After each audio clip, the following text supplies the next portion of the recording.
Hello my dear students.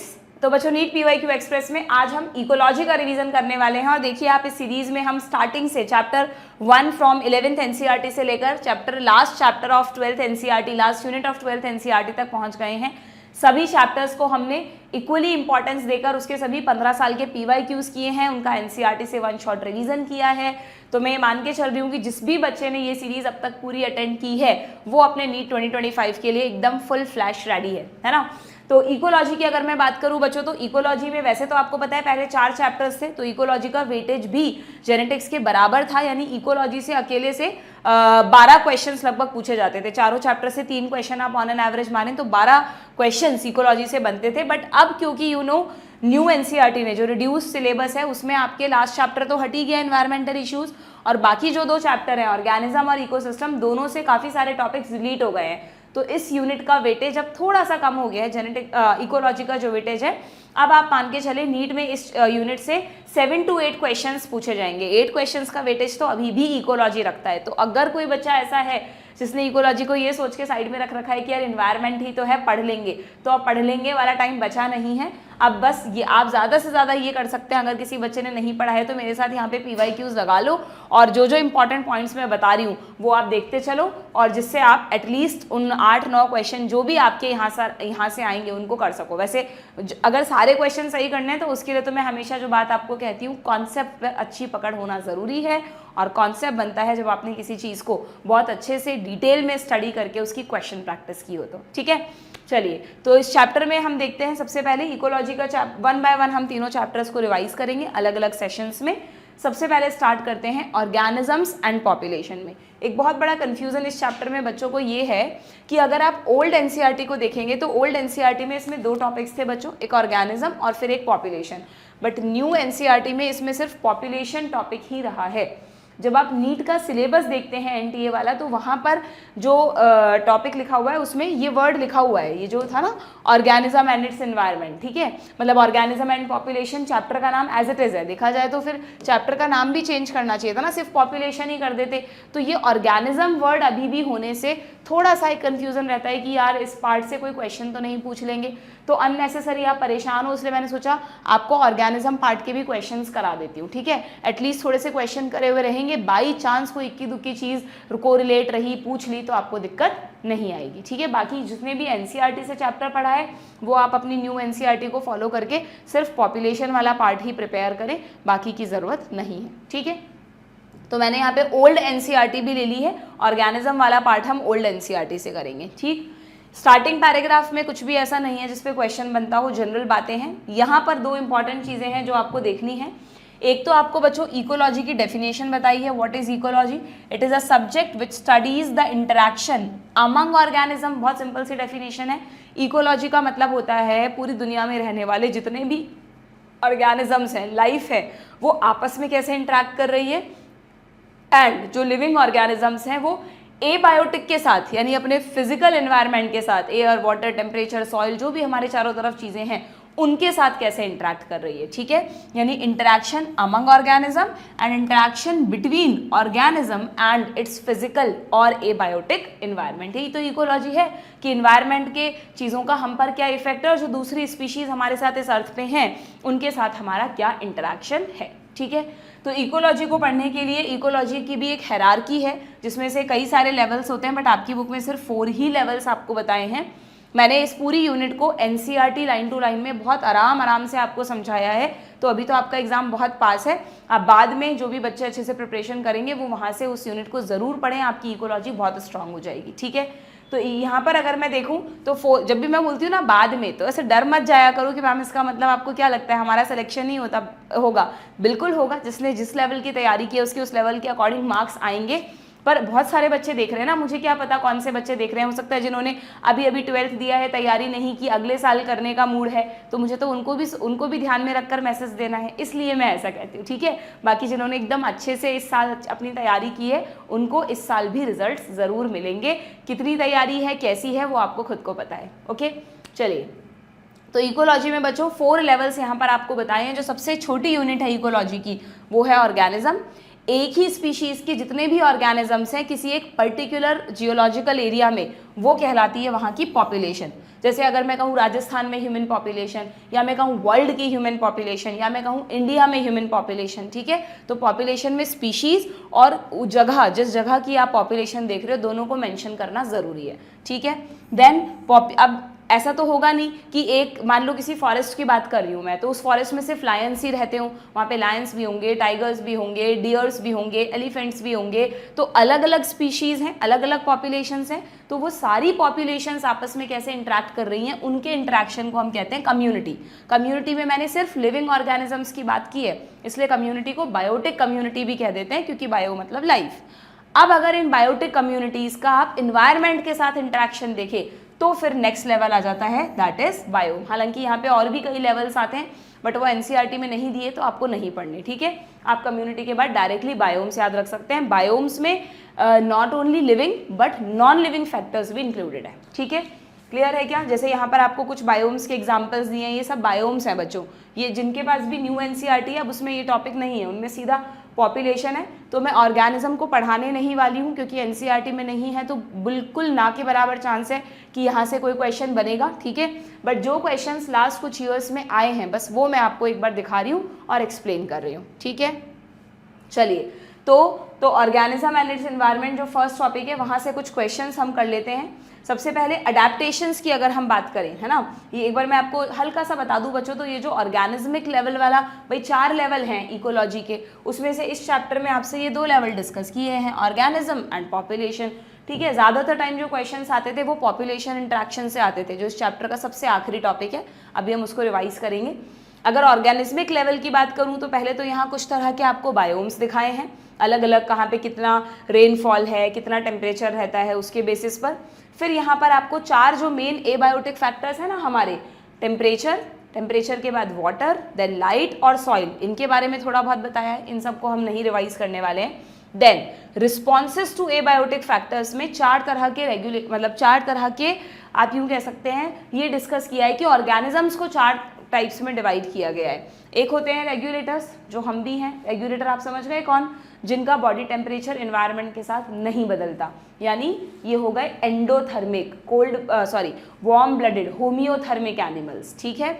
और जिनका बदलता है वो हो गए कन्फर्मर्स, जैसे आप बोलते हो ना केमिस्ट्री में कन्फर्मेशनल आइसोमर, जिनकी शेप चेंज होती है, जो भी होती है, तो वैसे ही कन्फर्मर्स यानी जो चेंज करते हैं according to the environment, okay.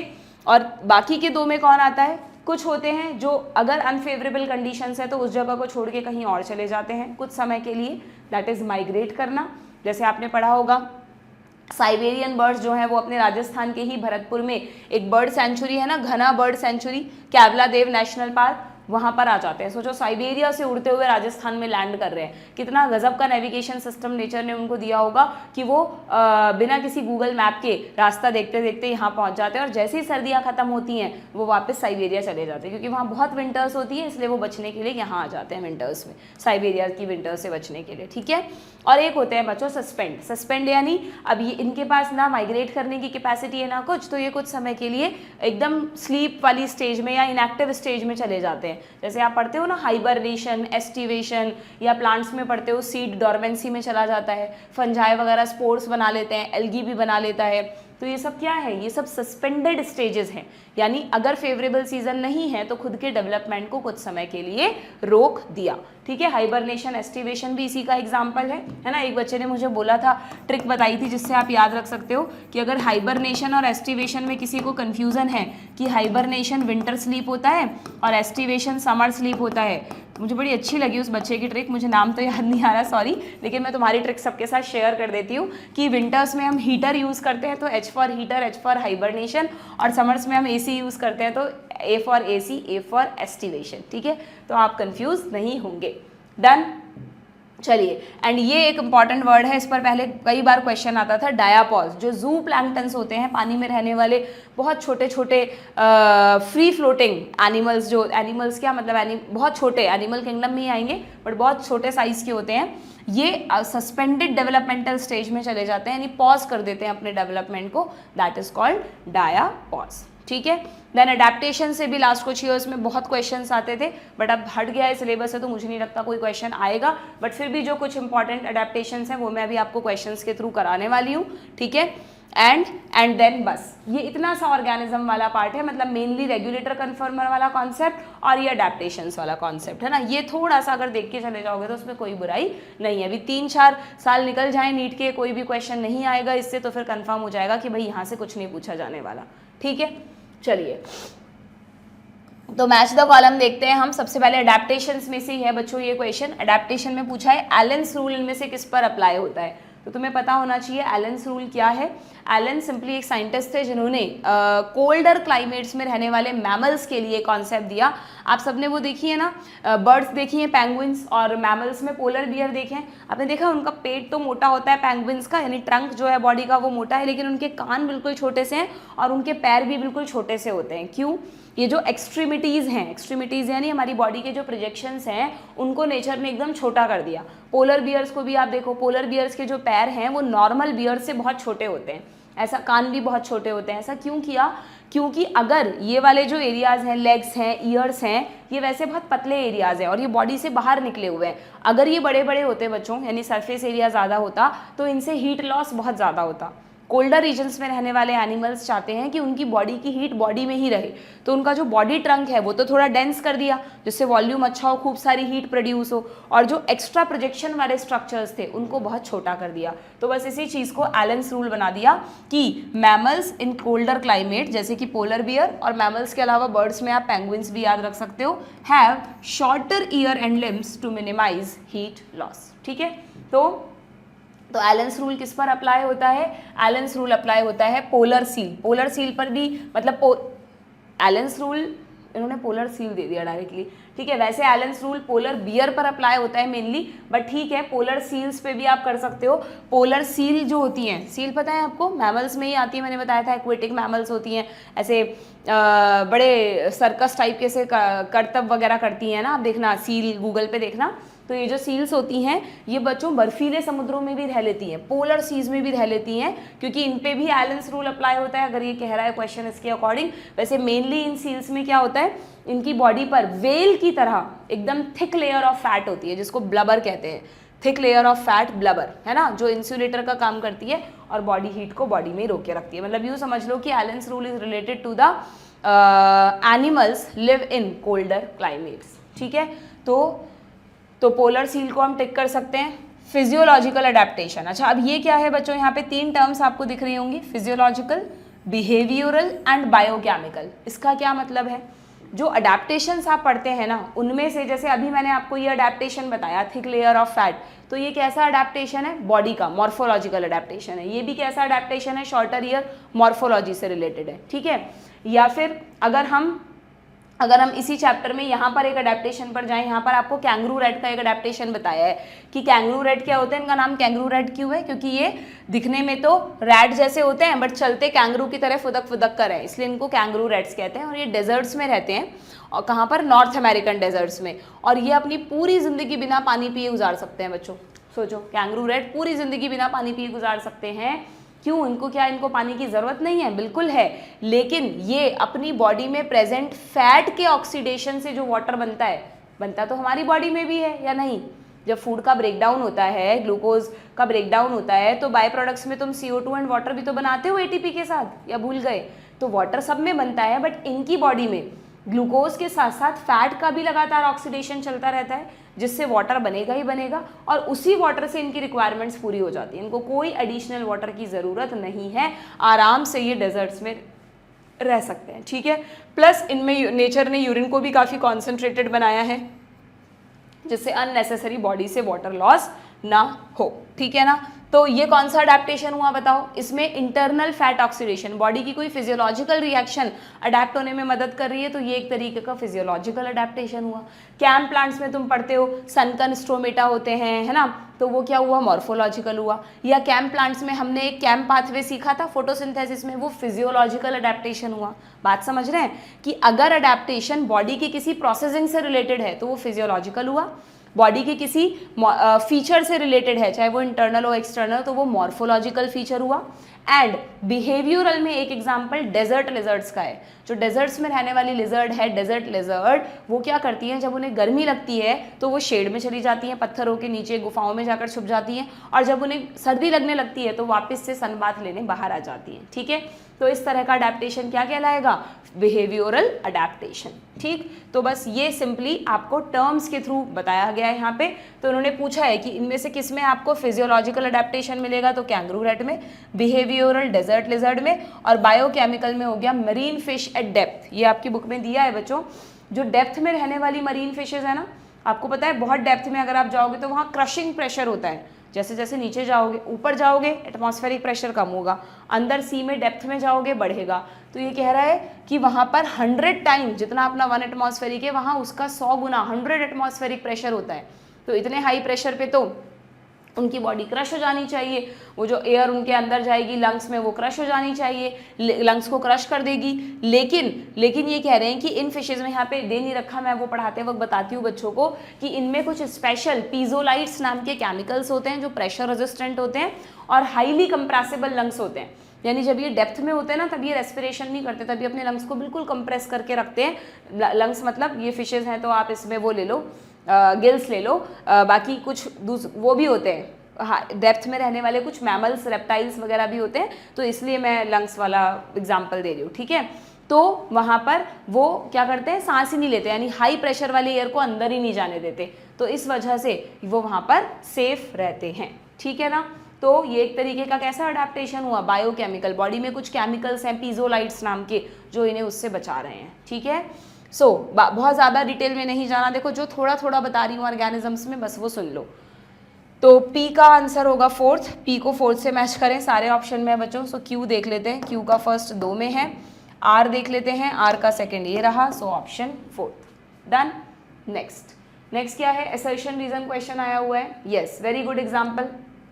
ये कई बार आपसे रेस्पिरेटरी सिस्टम में भी पूछ लेते हैं, ह्यूमन फिजियोलॉजी में, इसलिए आपको पता होना चाहिए। सुन लो, मैंने आपको तब भी बताया था ह्यूमन फिजियो पढ़ाते वक्त कि जब भी हम हाई एल्टीट्यूड पर जाते हैं, कहीं भी रोहतंग पास, मनाली, कहीं भी, तो क्या होता है वहाँ पर आपने फील किया होगा, अगर कोई गया है या कभी हम बहुत तेज़ी से बहुत सारी सीढ़ियाँ चढ़ लें, तब भी हम ऐसा फील करते हैं कि एक तो हमारी सांस भर जाती है ना, और फिर हमें सांस भरने के अलावा नॉजिया, फटीग, बहुत ऊंचाई पर जा रहे हैं तो नॉजिया, फटीग, हार्ट पाल्पिटेशन शुरू हो जाते हैं। इस कंडीशन को कहते हैं बच्चों एल्टीट्यूड सिकनेस। हाई एल्टीट्यूड पर जाने पर सिक फील होना, ऐसा क्यों हुआ, क्योंकि हाई एल्टीट्यूड पर एटमॉस्फेरिक प्रेशर कम है, तो ऑक्सीजन हमारे अंदर धीरे धीरे जाएगी। ऑक्सीजन कम, मतलब ऑक्सीजन धीरे धीरे जाने से क्या होगा, थोड़ा थोड़ा बॉडी में हाइपोक्सिया जैसा क्रिएट हो जाएगा, उसकी वजह से जी मिचलाना, है ना, वॉमिटिंग भी हो जाती है कई लोगों को, थकान सी, दिल की धड़कन बहुत तेज़ी से सुनाई देना, हार्ट पाल्पिटेशन, ये सब होने लगता है। पर इसके लिए कोई डॉक्टर से कंसल्ट करने की ज़रूरत नहीं है। जब हिल स्टेशंस पे लोग घूमने जाते हैं तो 1-2 दिन में वहाँ के लिए अडेप्ट हो जाते हैं। क्यों अडेप्ट हो जाते हैं, क्योंकि हमारी बॉडी में 3 तरह की फिजियोलॉजिकल रिएक्शन शुरू हो जाती हैं। कौन सी 3 रिएक्शंस देखना, सबसे पहली बात कि जो लो ऑक्सीजन अवेलेबिलिटी है उसको बढ़ाने के लिए हमारी बॉडी आरबीसी प्रोडक्शन बढ़ा देती है, क्योंकि अल्टीमेटली आरबीसी का हीमोग्लोबिन ही तो ऑक्सीजन को बाइंड करेगा।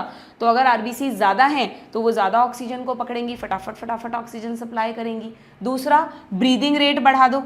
जब तक मान लो तुमने आरबीसी तो बढ़ा दी बट ब्रीदिंग रेट वही है, तो फिर ऑक्सीजन अंदर कैसे आएगी, ज़्यादा ऑक्सीजन भी तो अंदर लेनी है, तो ब्रीदिंग रेट बढ़ा दो। 2 चीज़ें तो बढ़ा दी। तीसरी चीज़ घटानी है, क्या घटाना है, decreasing the binding affinity of haemoglobin.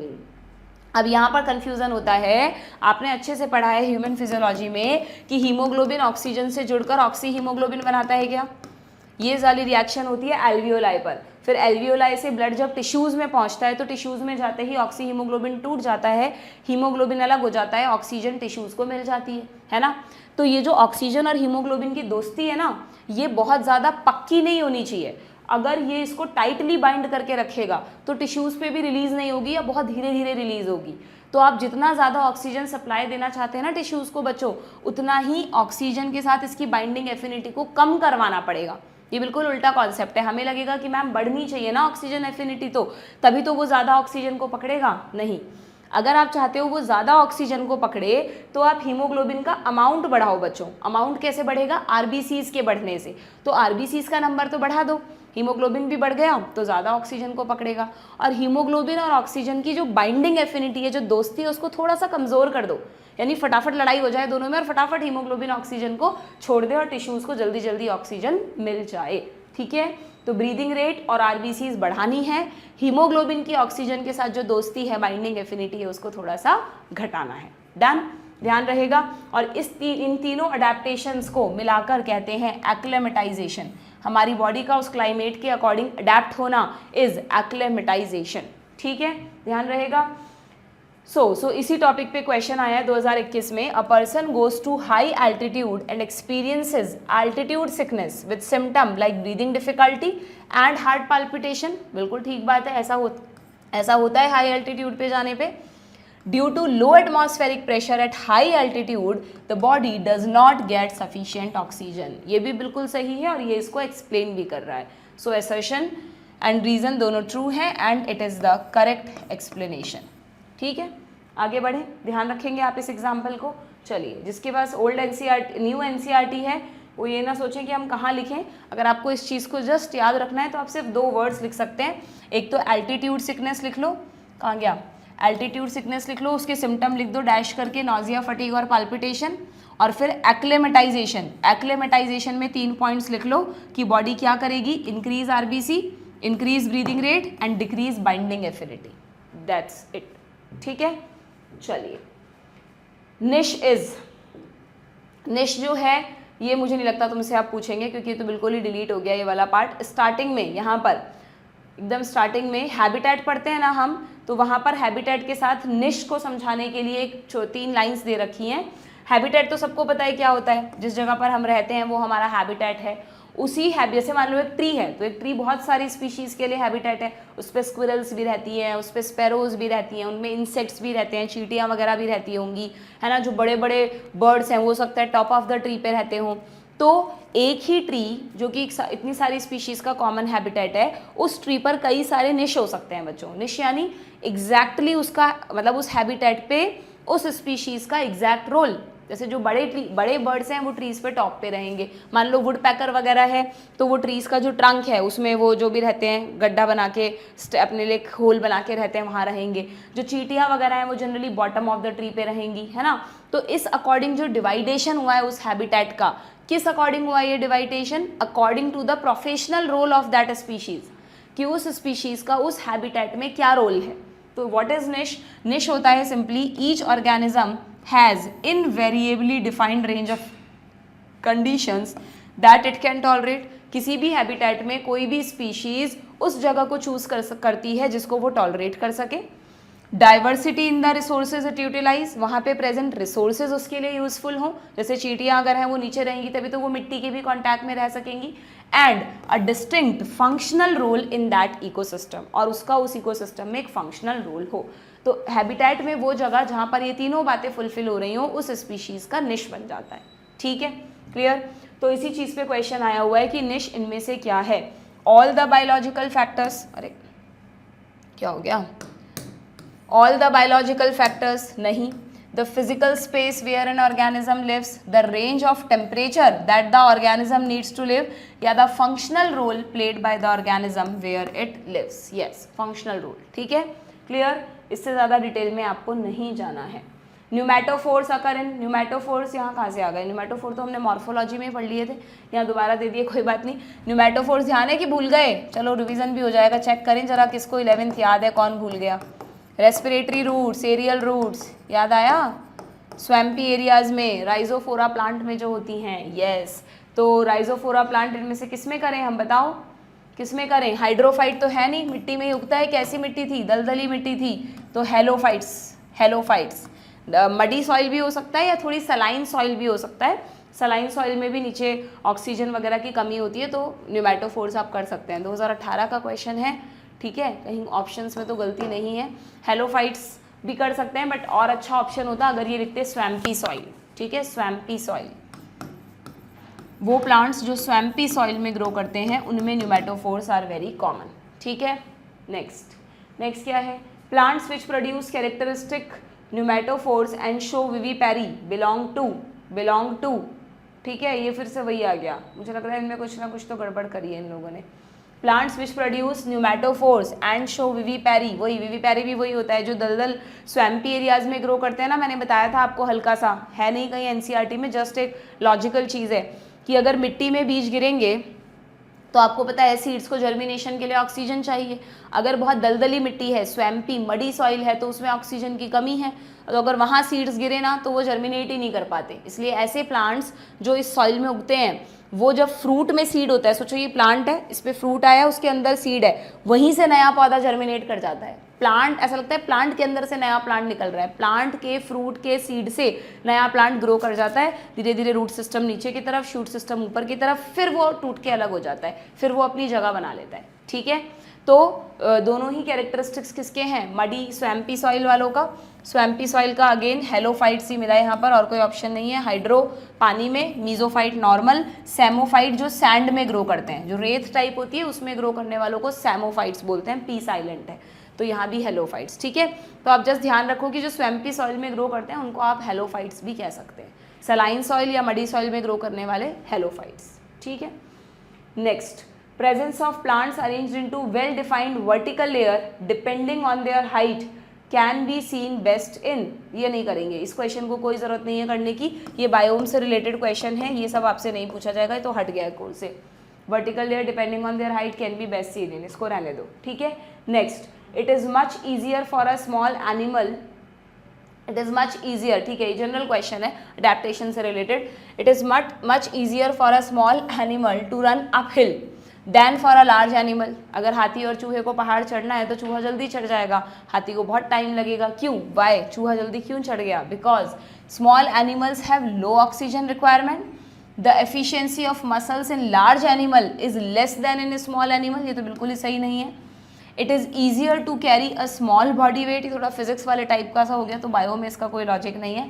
Smaller animals have a higher metabolic rate, this is the most appropriate one. Smaller animals की मेटाबॉलिक रेट बहुत हाई होती है, फटाफट फटाफट खाना को कंज्यूम करते हैं, खूब सारी ऑक्सीजन बनाते हैं, खूब सारा एटीपी, सॉरी ऑक्सीजन बनाते हैं बोल रही हूँ, खूब सारा एटीपी बनाते हैं ऑक्सीजन को यूज़ करके, तो अगर एटीपी ज़्यादा होगी तो फुर्तीले भी होते हैं। ठीक है, तो फटाफट चढ़ जाते हैं, दैट्स वाई ऑप्शन 4। ठीक है, ये सिंपल सा इन जनरल क्वेश्चन है, तो ओल्ड एनसीईआरटी में भी ऐसा कहीं नहीं लिखा हुआ है। Now, an association of individuals of different species living in the same habitat and having functional interaction, ये भी 4 लेवल्स बताए थे आपको मैंने इकोलॉजी के, उनसे रिलेटेड क्वेश्चन है।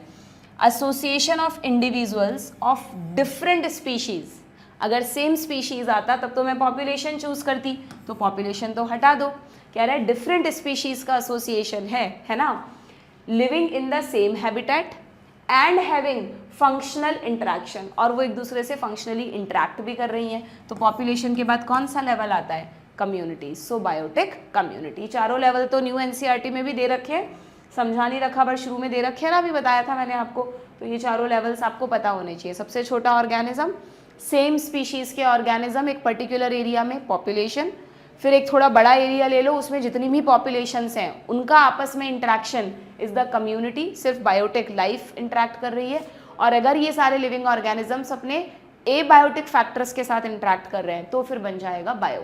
ठीक है, और सारे बायोम्स दुनिया में जितने भी बायोम्स हैं उन सबको मिलाकर कहते हैं बच्चों बायोस्फीयर, वो सबसे बड़ी यूनिट है। एक्चुअली कम्युनिटी के बाद पहले इकोसिस्टम आता है, फिर बायोम आता है और फिर बायोस्फीयर आता है, बट आपकी बुक में जो है आप वो भी याद रख सकते हो।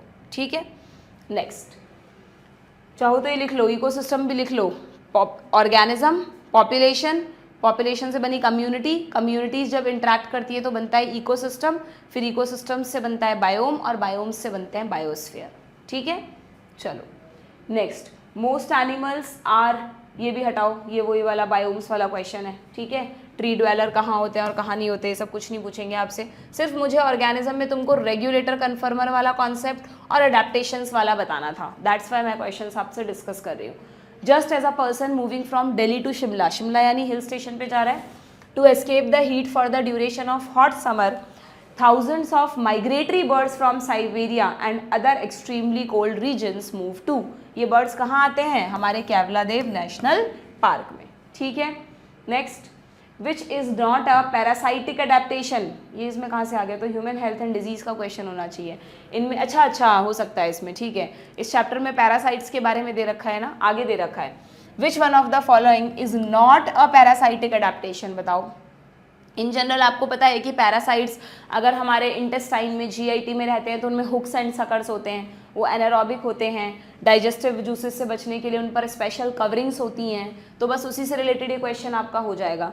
क्या आपको ये भी पता है बच्चों, ये देखो मैं दिखा देती हूँ, चलो आपको इस चैप्टर में आपकी ही एनसीईआरटी खोलो, उसमें पॉपुलेशन टॉपिक है, उसमें पैरासिटिज्म पे जाओ, पैरासिटिज्म पे जाओ। ये क्वेश्चन थोड़ा बाद में आना चाहिए था, कोई बात नहीं।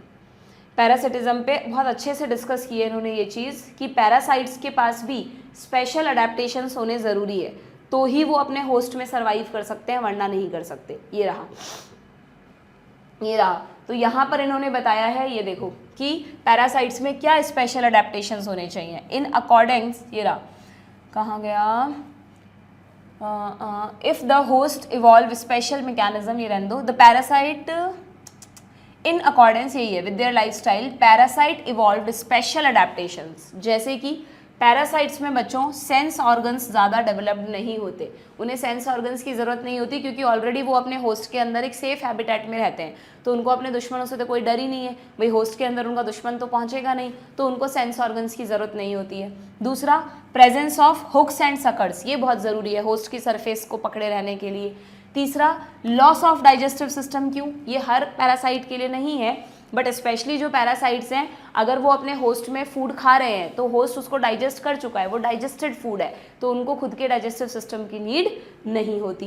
And yes, very important, they have high reproductive capacity, क्योंकि वो होस्ट के अंदर रह रहे हैं, तो होस्ट का इम्यून सिस्टम उनसे फाइट करने के लिए उन पर अटैक तो करेगा, तो अगर अटैक करेगा और उनकी हाई रिप्रोडक्टिव कैपेसिटी हुई तो वो उस अटैक से बच जाएंगे। तो इसलिए बाकी सब चीज़ें तो हाई है, जैसे रिप्रोडक्टिव कैपेसिटी हो गई, ये hooks and suckers special structure हो गए। एब्सेंट क्या क्या होगा, sense organs and digestive system, ठीक है। ये कुछ स्पेशल अडेप्टेशंस हैं, तो उसी से रिलेटेड ये क्वेश्चन है। ये मैं ना क्वेश्चन इसको थोड़ा सा मैं आगे कर देती हूँ, ये ऑर्गेनिज्म का क्वेश्चन नहीं है बच्चों, ये क्वेश्चन आना चाहिए पॉपुलेशन में, इसको पॉपुलेशन में ले जाकर डाल देते हैं, ठीक है।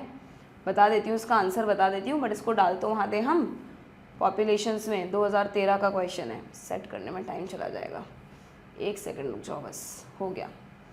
तो तुम पढ़ो ऑप्शंस क्या क्या दे रखे हैं। पहला दे रखा है development of adhesive organs, development of adhesive organs तो सही है ना, यस, ये पैरासाइटिक अडेप्टेशन है। देन नेक्स्ट क्या दे रखा है, loss of digestive organs, loss of digestive organ सही है कि गलत है, बिल्कुल सही है, डाइजेस्टिव सिस्टम की ज़रूरत इनको नहीं पड़ती है। और बताओ, ये आ गए 2013 पर, ठीक है।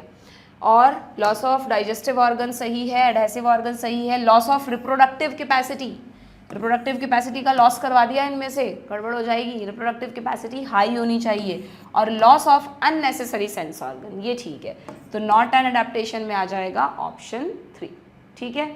चलिए आगे बढ़ते हैं। नेक्स्ट क्वेश्चन क्या है हमारे पास, नेक्स्ट क्वेश्चन है बच्चों बेंथिक ऑर्गेनिजम्स। बेंथिक ऑर्गेनिजम्स भी अगेन आपको करने की ज़रूरत नहीं है, वैसे ही एक टर्म है तो मैं बता देती हूँ आपको। जो ऑर्गेनिजम्स किसी भी वाटर सोर्स में सबसे डेप्थ में जाकर रहते हैं ना, उनको बेंथिक ऑर्गेनिजम्स बोलते हैं, ठीक है। तो ये कह रहा है कि benthic organisms are affected the most by sediment characteristics of aquatic ecosystem, कि किसी भी एक्वेटिक इकोसिस्टम में डेप्थ में जो सेडिमेंट होती हैं चीज़ें, वो क्या अवेलेबल हैं, उससे डिसाइड होगा कि वहाँ किस तरह के बेंथिक ऑर्गेनिजम्स हैं, ठीक है।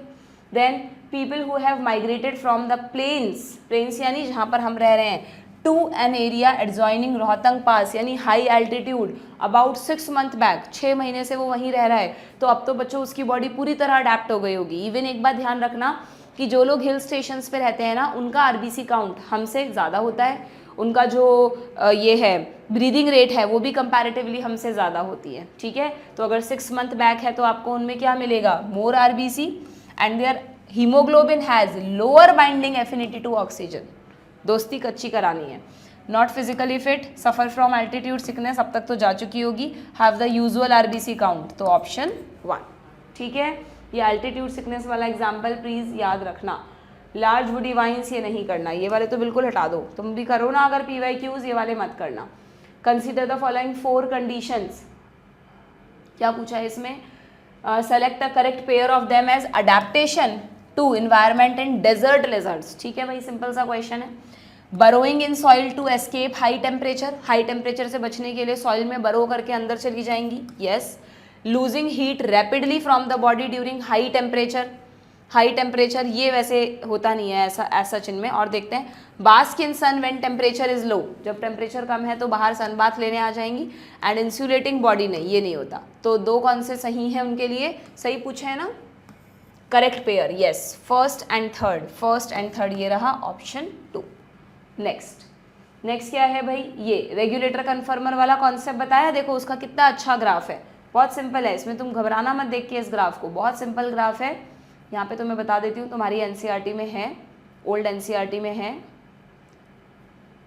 ये रहा, वेयर इट इज, अरे न्यू एनसीईआरटी खोल रखी है क्या मैंने? ये रही ओल्ड वाली। इसमें ये देखो, अगर मैं तुम्हें कह रही हूँ कि कन्फर्मर्स और रेगुलेटर्स क्या होते हैं? रेगुलेटर्स वो जिन्हें इस बात से कोई फर्क नहीं पड़ता कि बाहर सर्दी है या गर्मी है, जैसे हमारा बॉडी टेम्परेचर तो 37 ही रहने वाला है। तो अगर एक ग्राफ पे आप एक्सटर्नल कंडीशंस और इंटरनल कंडीशंस दिखाओगे तो एक्सटर्नल कंडीशन को बदलते जाओ तो भी इंटरनल कंडीशंस कांस्टेंट बनी हुई है एक ही पॉइंट पर। तो ये कौन हुए? ये हुए रेगुलेटर्स, यानी हम। अगर एक्सटर्नल के अकॉर्डिंग इंटरनल बदल रही हैं तो ग्रीन लाइन आपको दिख रही है, लीनियर रिलेशनशिप, बिल्कुल प्रोपोर्शनल रिलेशनशिप, ये हुए कन्फर्मर्स। और पार्शियल रेगुलेटर्स में क्या होता है बच्चों? शुरू में तो ये कन्फर्मर्स की तरह बिहेव करते हैं, बट एक लिमिट तक ही कर सकते हैं। अगर उसके बाद भी एक्सटर्नल कंडीशंस चेंज हो रही है तो फिर ये रेगुलेटर्स बन जाते हैं, फिर ये चेंज नहीं कर पाते। ठीक है, तो 3 ग्राफ्स हैं, तीनों आपको ध्यान रखने हैं। तो यहाँ पर यही डायग्राम था, तो बहुत सिंपल है। जो कांस्टेंट बने हुए हैं फर्स्ट नंबर पे वो है रेगुलेटर्स, जो लगातार बदल रहे हैं सेकंड नंबर पे वो हैं कन्फर्मर्स, और जो पहले कन्फर्मर थे बाद में रेगुलेट कर गए ये हैं पार्शियल रेगुलेटर्स। तो फर्स्ट नंबर पे रेगुलेटर्स को रख दो, सेकंड पे कन्फर्मर्स और थर्ड पे पार्शियल रेगुलेटर, यानी ऑप्शन 4। ठीक है, डन। चलिए, तो ये हो गए आपके ऑर्गेनिजम्स वाले। जो कुछ मेन यहाँ पे जैसे होम्योस्टेसिस की डेफिनेशन है वो तो आप शुरू से पढ़ते आए हो बायो में, कि अपने इंटरनल इन्वायरमेंट की कॉन्स्टेंसी को बनाए रखना, चाहे बाहर कुछ भी चेंजेस हो रहे हों, इज कॉल्ड होम्योस्टेसिस। तो हम रेगुलेटर्स होम्योस्टेसिस सबसे अच्छा करते हैं, है ना। ठीक है, तो जो मुझे कुछ इंपॉर्टेंट पॉइंट्स लगे ना कि हाँ यार इतनी सी बेसिक नॉलेज तो आपको होनी चाहिए, वो मैंने यहाँ पर आपसे डिस्कस कर ली है। अब हम ओल्ड एनसीईआरटी को कर देते हैं बंद, अब हम सीधा न्यू एनसीईआरटी से पॉपुलेशन टॉपिक को रिवाइज करेंगे और इसके क्वेश्चंस करेंगे। देखते हैं क्या क्वेश्चंस हैं हमारे पास। हाँ बच्चों, तो पॉपुलेशन में अगर हम देखें क्या क्वेश्चन है, देखो 2024 में आप देख सकते हो इसी टॉपिक से क्वेश्चन आए हुए हैं, है ना। सबसे पहले पॉपुलेशन में growth models, very very important. वैसे पॉपुलेशन का तो सारा ही टॉपिक इंपॉर्टेंट है। शुरू में ही आपको एट्रीब्यूट्स बताएं। What is the meaning of this word attribute? Attributes का सिंपली मतलब होता है कैरेक्टरिस्टिक्स। ठीक है, कि जब हम पॉपुलेशन को स्टडी करते हैं तो हमें किन कैरेक्टरिस्टिक्स को स्टडी करना होता है।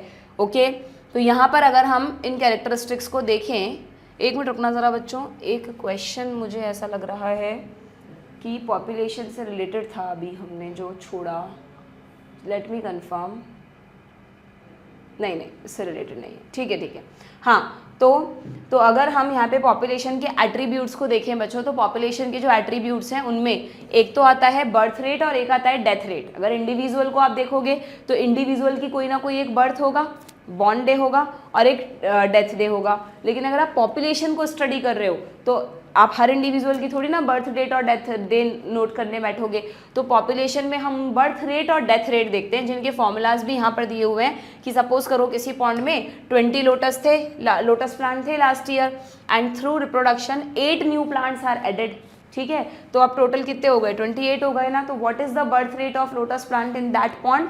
तो उसके लिए आपको सिंपली क्या करना होता है, जितने न्यू आए, कितने पर न्यू आए वो ओरिजिनल वालों पर, तो 8/20 करना होता है। बात समझ में आ रही है? टोटल का कोई काम नहीं है यहाँ पर, जितने न्यू ऐड हुए हैं और कितने पर ऐड हुए हैं, 8 ऐड हुए हैं ऑन द 20 प्लांट्स, तो 8/20 सिंपली करना होता है। दैट इज 0.4 पर लोटस पर ईयर, ऑफस्प्रिंग पर लोटस पर ईयर। इसी तरह डेथ रेट होती है कि अगर मान लो किसी लेबोरेटरी में 40 फ्रूट फ्लाइज, कहाँ गया, 4 fruit flies died out of 40, ये लिखा है ना, हाँ, ड्यूरिंग एक वीक, तो डेथ रेट कितनी है? तो 4 मर गई कितने में से, 40 में से, तो 4/40, तो सिंपली 0.1। ठीक है, बिल्कुल आ सकते हैं क्वेश्चन। डेथ रेट और बर्थ रेट पर न्यूमेरिकल टाइप, सिंपल सा क्वेश्चन है, आपको करना आना चाहिए। ठीक है, फिर पॉपुलेशन का तीसरा कैरेक्टरिस्टिक होता है सेक्स रेशो की, उस पॉपुलेशन में कितने मेल हैं कितने फीमेल हैं। चौथा कैरेक्टरिस्टिक होता है उस पॉपुलेशन का एज पिरामिड। अब इंडिविजुअल की तो आप एज देखोगे, बट पॉपुलेशन में आपको क्या देखना होता है, एज पिरामिड, यानी ये देखना होता है कि उस पॉपुलेशन में वो पॉपुलेशन एक्सपांडिंग है, स्टेबल है या डिक्लाइनिंग है। बहुत सिंपल सी चीज़ है, समझना। प्री रिप्रोडक्टिव का मतलब चिल्ड्रन जो अभी तक मेच्योरिटी नहीं आई है जिनमें। ठीक है, रिप्रोडक्टिव तो सबको पता ही है, और पोस्ट रिप्रोडक्टिव यानी ओल्ड एज ग्रुप के लोग। तो तुम खुद सोचो कि अगर किसी पॉपुलेशन में सबसे ज़्यादा, ये जो येलो कलर से दिखाया उन्होंने वो बच्चों का है, ब्लू कलर वाला रिप्रोडक्टिव और पिंक कलर वाले पोस्ट रिप्रोडक्टिव है। ठीक है, आपको इनका साइज देखना है, नंबर मत देखना, नंबर सब में सेम है, वो हायर लेवल्स की बात होती है, आपको सिर्फ इनका साइज देखना है बार का। ठीक है, तो अगर बच्चों का नंबर सबसे ज़्यादा है किसी पॉपुलेशन में और ये प्रेजेंट रेट है रिप्रोडक्शन की, तो आने वाले टाइम में जब ये सारे बच्चे रिप्रोडक्टिव एज में आ जाएंगे तो और ज़्यादा बढ़ेगी ना इस पॉपुलेशन का नंबर, या कम होगा या सेम रहेगा। अभी इतने ही लोग रिप्रोड्यूस कर रहे हैं, कुछ सालों बाद ये सब रिप्रोड्यूस करेंगे। तो अगर किसी भी पॉपुलेशन, हम इंडिया में बोलते हैं it is a growing population, क्योंकि हमारे यहाँ पर यंगस्टर्स, चाइल्डहुड, ये सब बहुत ज़्यादा हैं, चिल्ड्रन, यंगस्टर्स सब ज़्यादा हैं, है ना, तो वो होती है एक्सपांडिंग पॉपुलेशन। ठीक है, इंडिया की है जो।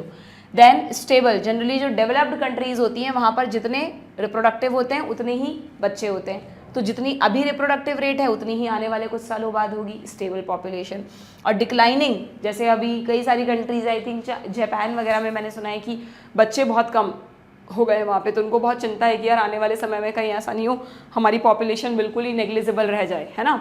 तो वो इस तरह की स्कीम्स बना रहे हैं कि लोग ज़्यादा बेबीज बॉर्न करें, जस्ट ऑपोजिट टू इंडिया। ठीक है, तो उसको कहते हैं डिक्लाइनिंग पॉपुलेशन। तो किसी में भी आपको पोस्ट वाला नहीं देखना, पोस्ट तो सब में सेम है, ओल्ड एज ग्रुप नहीं देखना, आपको सिंपली कंपेयर करना है इन दोनों से। बच्चे ज़्यादा है तो एक्सपांडिंग, सेम है तो स्टेबल, और बच्चे कम हैं तो डिक्लाइनिंग।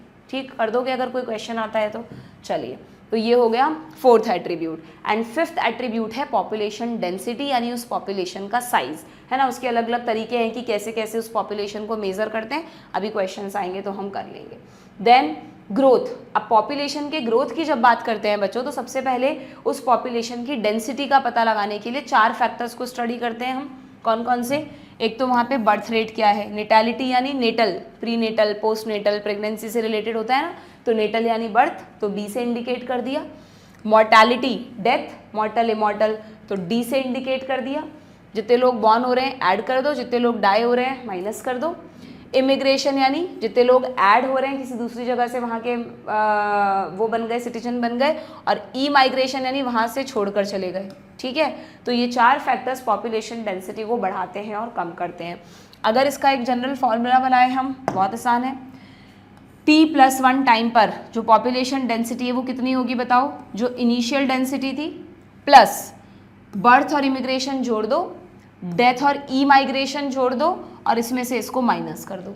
सीधी सिंपल कैलकुलेशन है ये, तो फॉर्मूला रटने की ज़रूरत नहीं है, बहुत सिंपली आप मैथमेटिकली इसको सॉल्व कर सकते हैं। ठीक है, अब आते हैं हम ग्रोथ मॉडल्स पे। ग्रोथ मॉडल्स 2 तरह की होती हैं, पॉपुलेशन 2 तरह से ग्रो करती हैं। ये वाला टॉपिक आप प्लांट ग्रोथ के साथ भी मिक्स कर देते हो, अभी बताऊंगी क्या कन्फ्यूजन होता है, पहले पॉपुलेशन ग्रोथ समझ लो। यहाँ पर दोनों ग्रोथ बताई हैं आपको। अगर हम कहें कि कोई पॉपुलेशन बढ़ती जा रही है, बढ़ती जा रही है, बढ़ती जा रही है, टाइम के साथ, देखो टाइम इतना सा बढ़ा और पॉपुलेशन इतनी बढ़ गई, तो ये हो गई एक तरह की एक्सपोनेंशियल ग्रोथ। और ये कब पॉसिबल है बताओ? कोई पॉपुलेशन के मेंबर्स लगातार डिवाइड करते जा रहे हैं, जब अनलिमिटेड रिसोर्सेज अवेलेबल हों। अनलिमिटेड रिसोर्सेज अगर किसी जगह, किसी हैबिटेट में हैं, तो ही एक्सपोनेंशियल ग्रोथ पॉसिबल है। क्या प्रैक्टिकली अनलिमिटेड रिसोर्सेज होते हैं? नहीं। बहुत बड़ा सा पैराग्राफ है, उसमें यही बताया है कि ये कंडीशन आइडियली, थ्योरेटिकली पॉसिबल है कि हम कह दें कि अनलिमिटेड रिसोर्सेज हैं तो एक्सपोनेंशियल ग्रोथ हो रही है। हाँ, कभी कभी इसके एग्जाम्पल देखे गए हैं, जैसे रेनी सीजन में अचानक से जब हम रात में लाइट जलाते हैं तो आपने देखा होगा बहुत सारे मच्छर एकदम से आ जाते हैं, फ्लाइज, और वो उतनी जल्दी ख़त्म भी हो जाते हैं।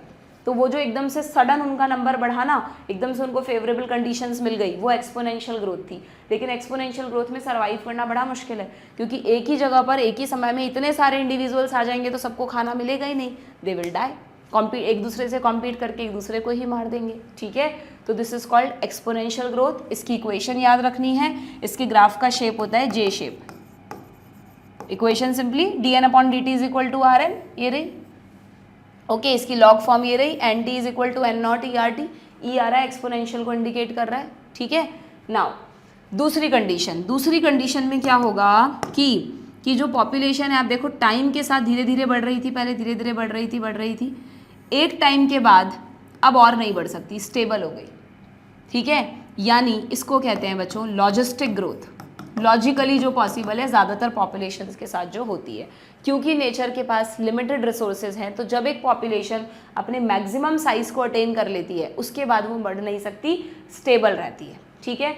मैक्सिमम साइज अटेन करना इज के, दैट इज कैरिंग कैपेसिटी। ये नेचर की कैरिंग कैपेसिटी को इंडिकेट करता है, यानी नेचर इतनी ही पॉपुलेशन डेंसिटी को उस हैबिटेट में उस स्पीशीज के लिए अफोर्ड कर सकती है।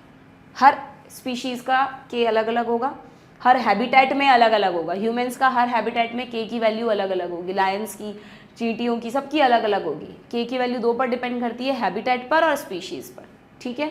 तो इसकी इक्वेशन कैसे याद रखोगे, इसमें के भी आ जाएगा। dn/dt is equal to rn तो है, के और ऐड कर दो मतलब k माइनस n अपॉन के, और k को हम ज़्यादा जोड़ दे रहे हैं तो ऊपर नीचे दोनों तरफ के डालना है आपको, ठीक है। क्योंकि कन्फ्यूजन हो जाता है कई बार कि मैम n ऊपर नीचे रखना है, कहाँ रखना है, तो k माइनस n अपॉन के। इसका शेप आपको दिख ही रहा होगा, दिस इज सिग्मॉइड कर्व।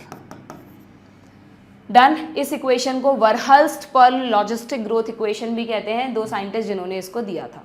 एक बार इसमें ये भी क्वेश्चन आया था, ई किसको इंडिकेट कर रहा है, E is the base of natural log, उसकी वैल्यू भी है 2.7। मुझे नहीं लगता आपसे वैल्यू पूछेंगे, ठीक है, फिर रटने वाली चीज़ हो जाएगी। ये रही आपकी लॉजिस्टिक ग्रोथ। कब होगी लॉजिस्टिक ग्रोथ, जब लिमिटेड रिसोर्सेज हैं, अनलिमिटेड नहीं, लिमिटेड रिसोर्सेज हैं, ठीक है। दोनों ही इक्वेशंस में जो आर आ रहा है बच्चों, वो आपसे पूछ सकते हैं आर किसको इंडिकेट करता है। R is the intrinsic rate of natural increase, कि नेचर जो इंक्रीज कर रही है उस पॉपुलेशन में उसकी इंट्रिंसिक रेट क्या है, birth minus death. R is equal to b minus d, कितने बॉर्न हुए और कितने मर गए, तो दैट इज आर, ठीक है। सिंपल। इस पैराग्राफ में से देखते हैं, कोई क्वेश्चन होगा तो बताऊंगी। देखो, the equation of this growth ये रही, फ्रॉम दिस इक्वेशन, लो ये पूछा है आपसे, इक्वेशन भी नहीं पूछी, के किसको इंडिकेट कर रहा है, तो सिंपल कैरिंग कैपेसिटी को, ठीक है। एन पॉपुलेशन डेंसिटी को, r intrinsic rate of natural increase को। PYQ का मतलब ये नहीं है कि के पूछा तो तुमने के रट लिया, तुम्हें उस इक्वेशन में सबकी वैल्यू पता होनी चाहिए, सबका मीनिंग पता होना चाहिए, कौन किसको बता रहा है, अगली बार क्या पूछ ले। इसी 2024 में फिर से एक और क्वेश्चन है, 2 स्टेटमेंट दिए हैं, ठीक है, ये है उससे रिलेटेड। अब जो इसका नेक्स्ट टॉपिक है पॉपुलेशन इंट्रैक्शंस, यहाँ से बहुत, मैंने कहा था ना शुरू में आपको सबसे ज़्यादा क्वेश्चन इंट्रैक्शंस में से आते हैं, तो ये वही वाला टॉपिक है। इसको एक एक लाइन में नहीं रिवाइज करा सकती, बहुत बड़ा टॉपिक है, हमने बहुत अच्छे से पढ़ रखा है, ठीक है। तो हम इसको इन जनरल रिवाइज करेंगे पूरा एक साथ। ये टेबल एक बार ज़रूर देख लो आप। यू ऑल नो म्यूचुअलिज्म यानी सिम्बायोसिस एक तरह का, जिसमें दोनों स्पीशीज़ एक दूसरे को बेनिफिट पहुँचाते हुए साथ में रहती हैं, आसपास रहती हैं।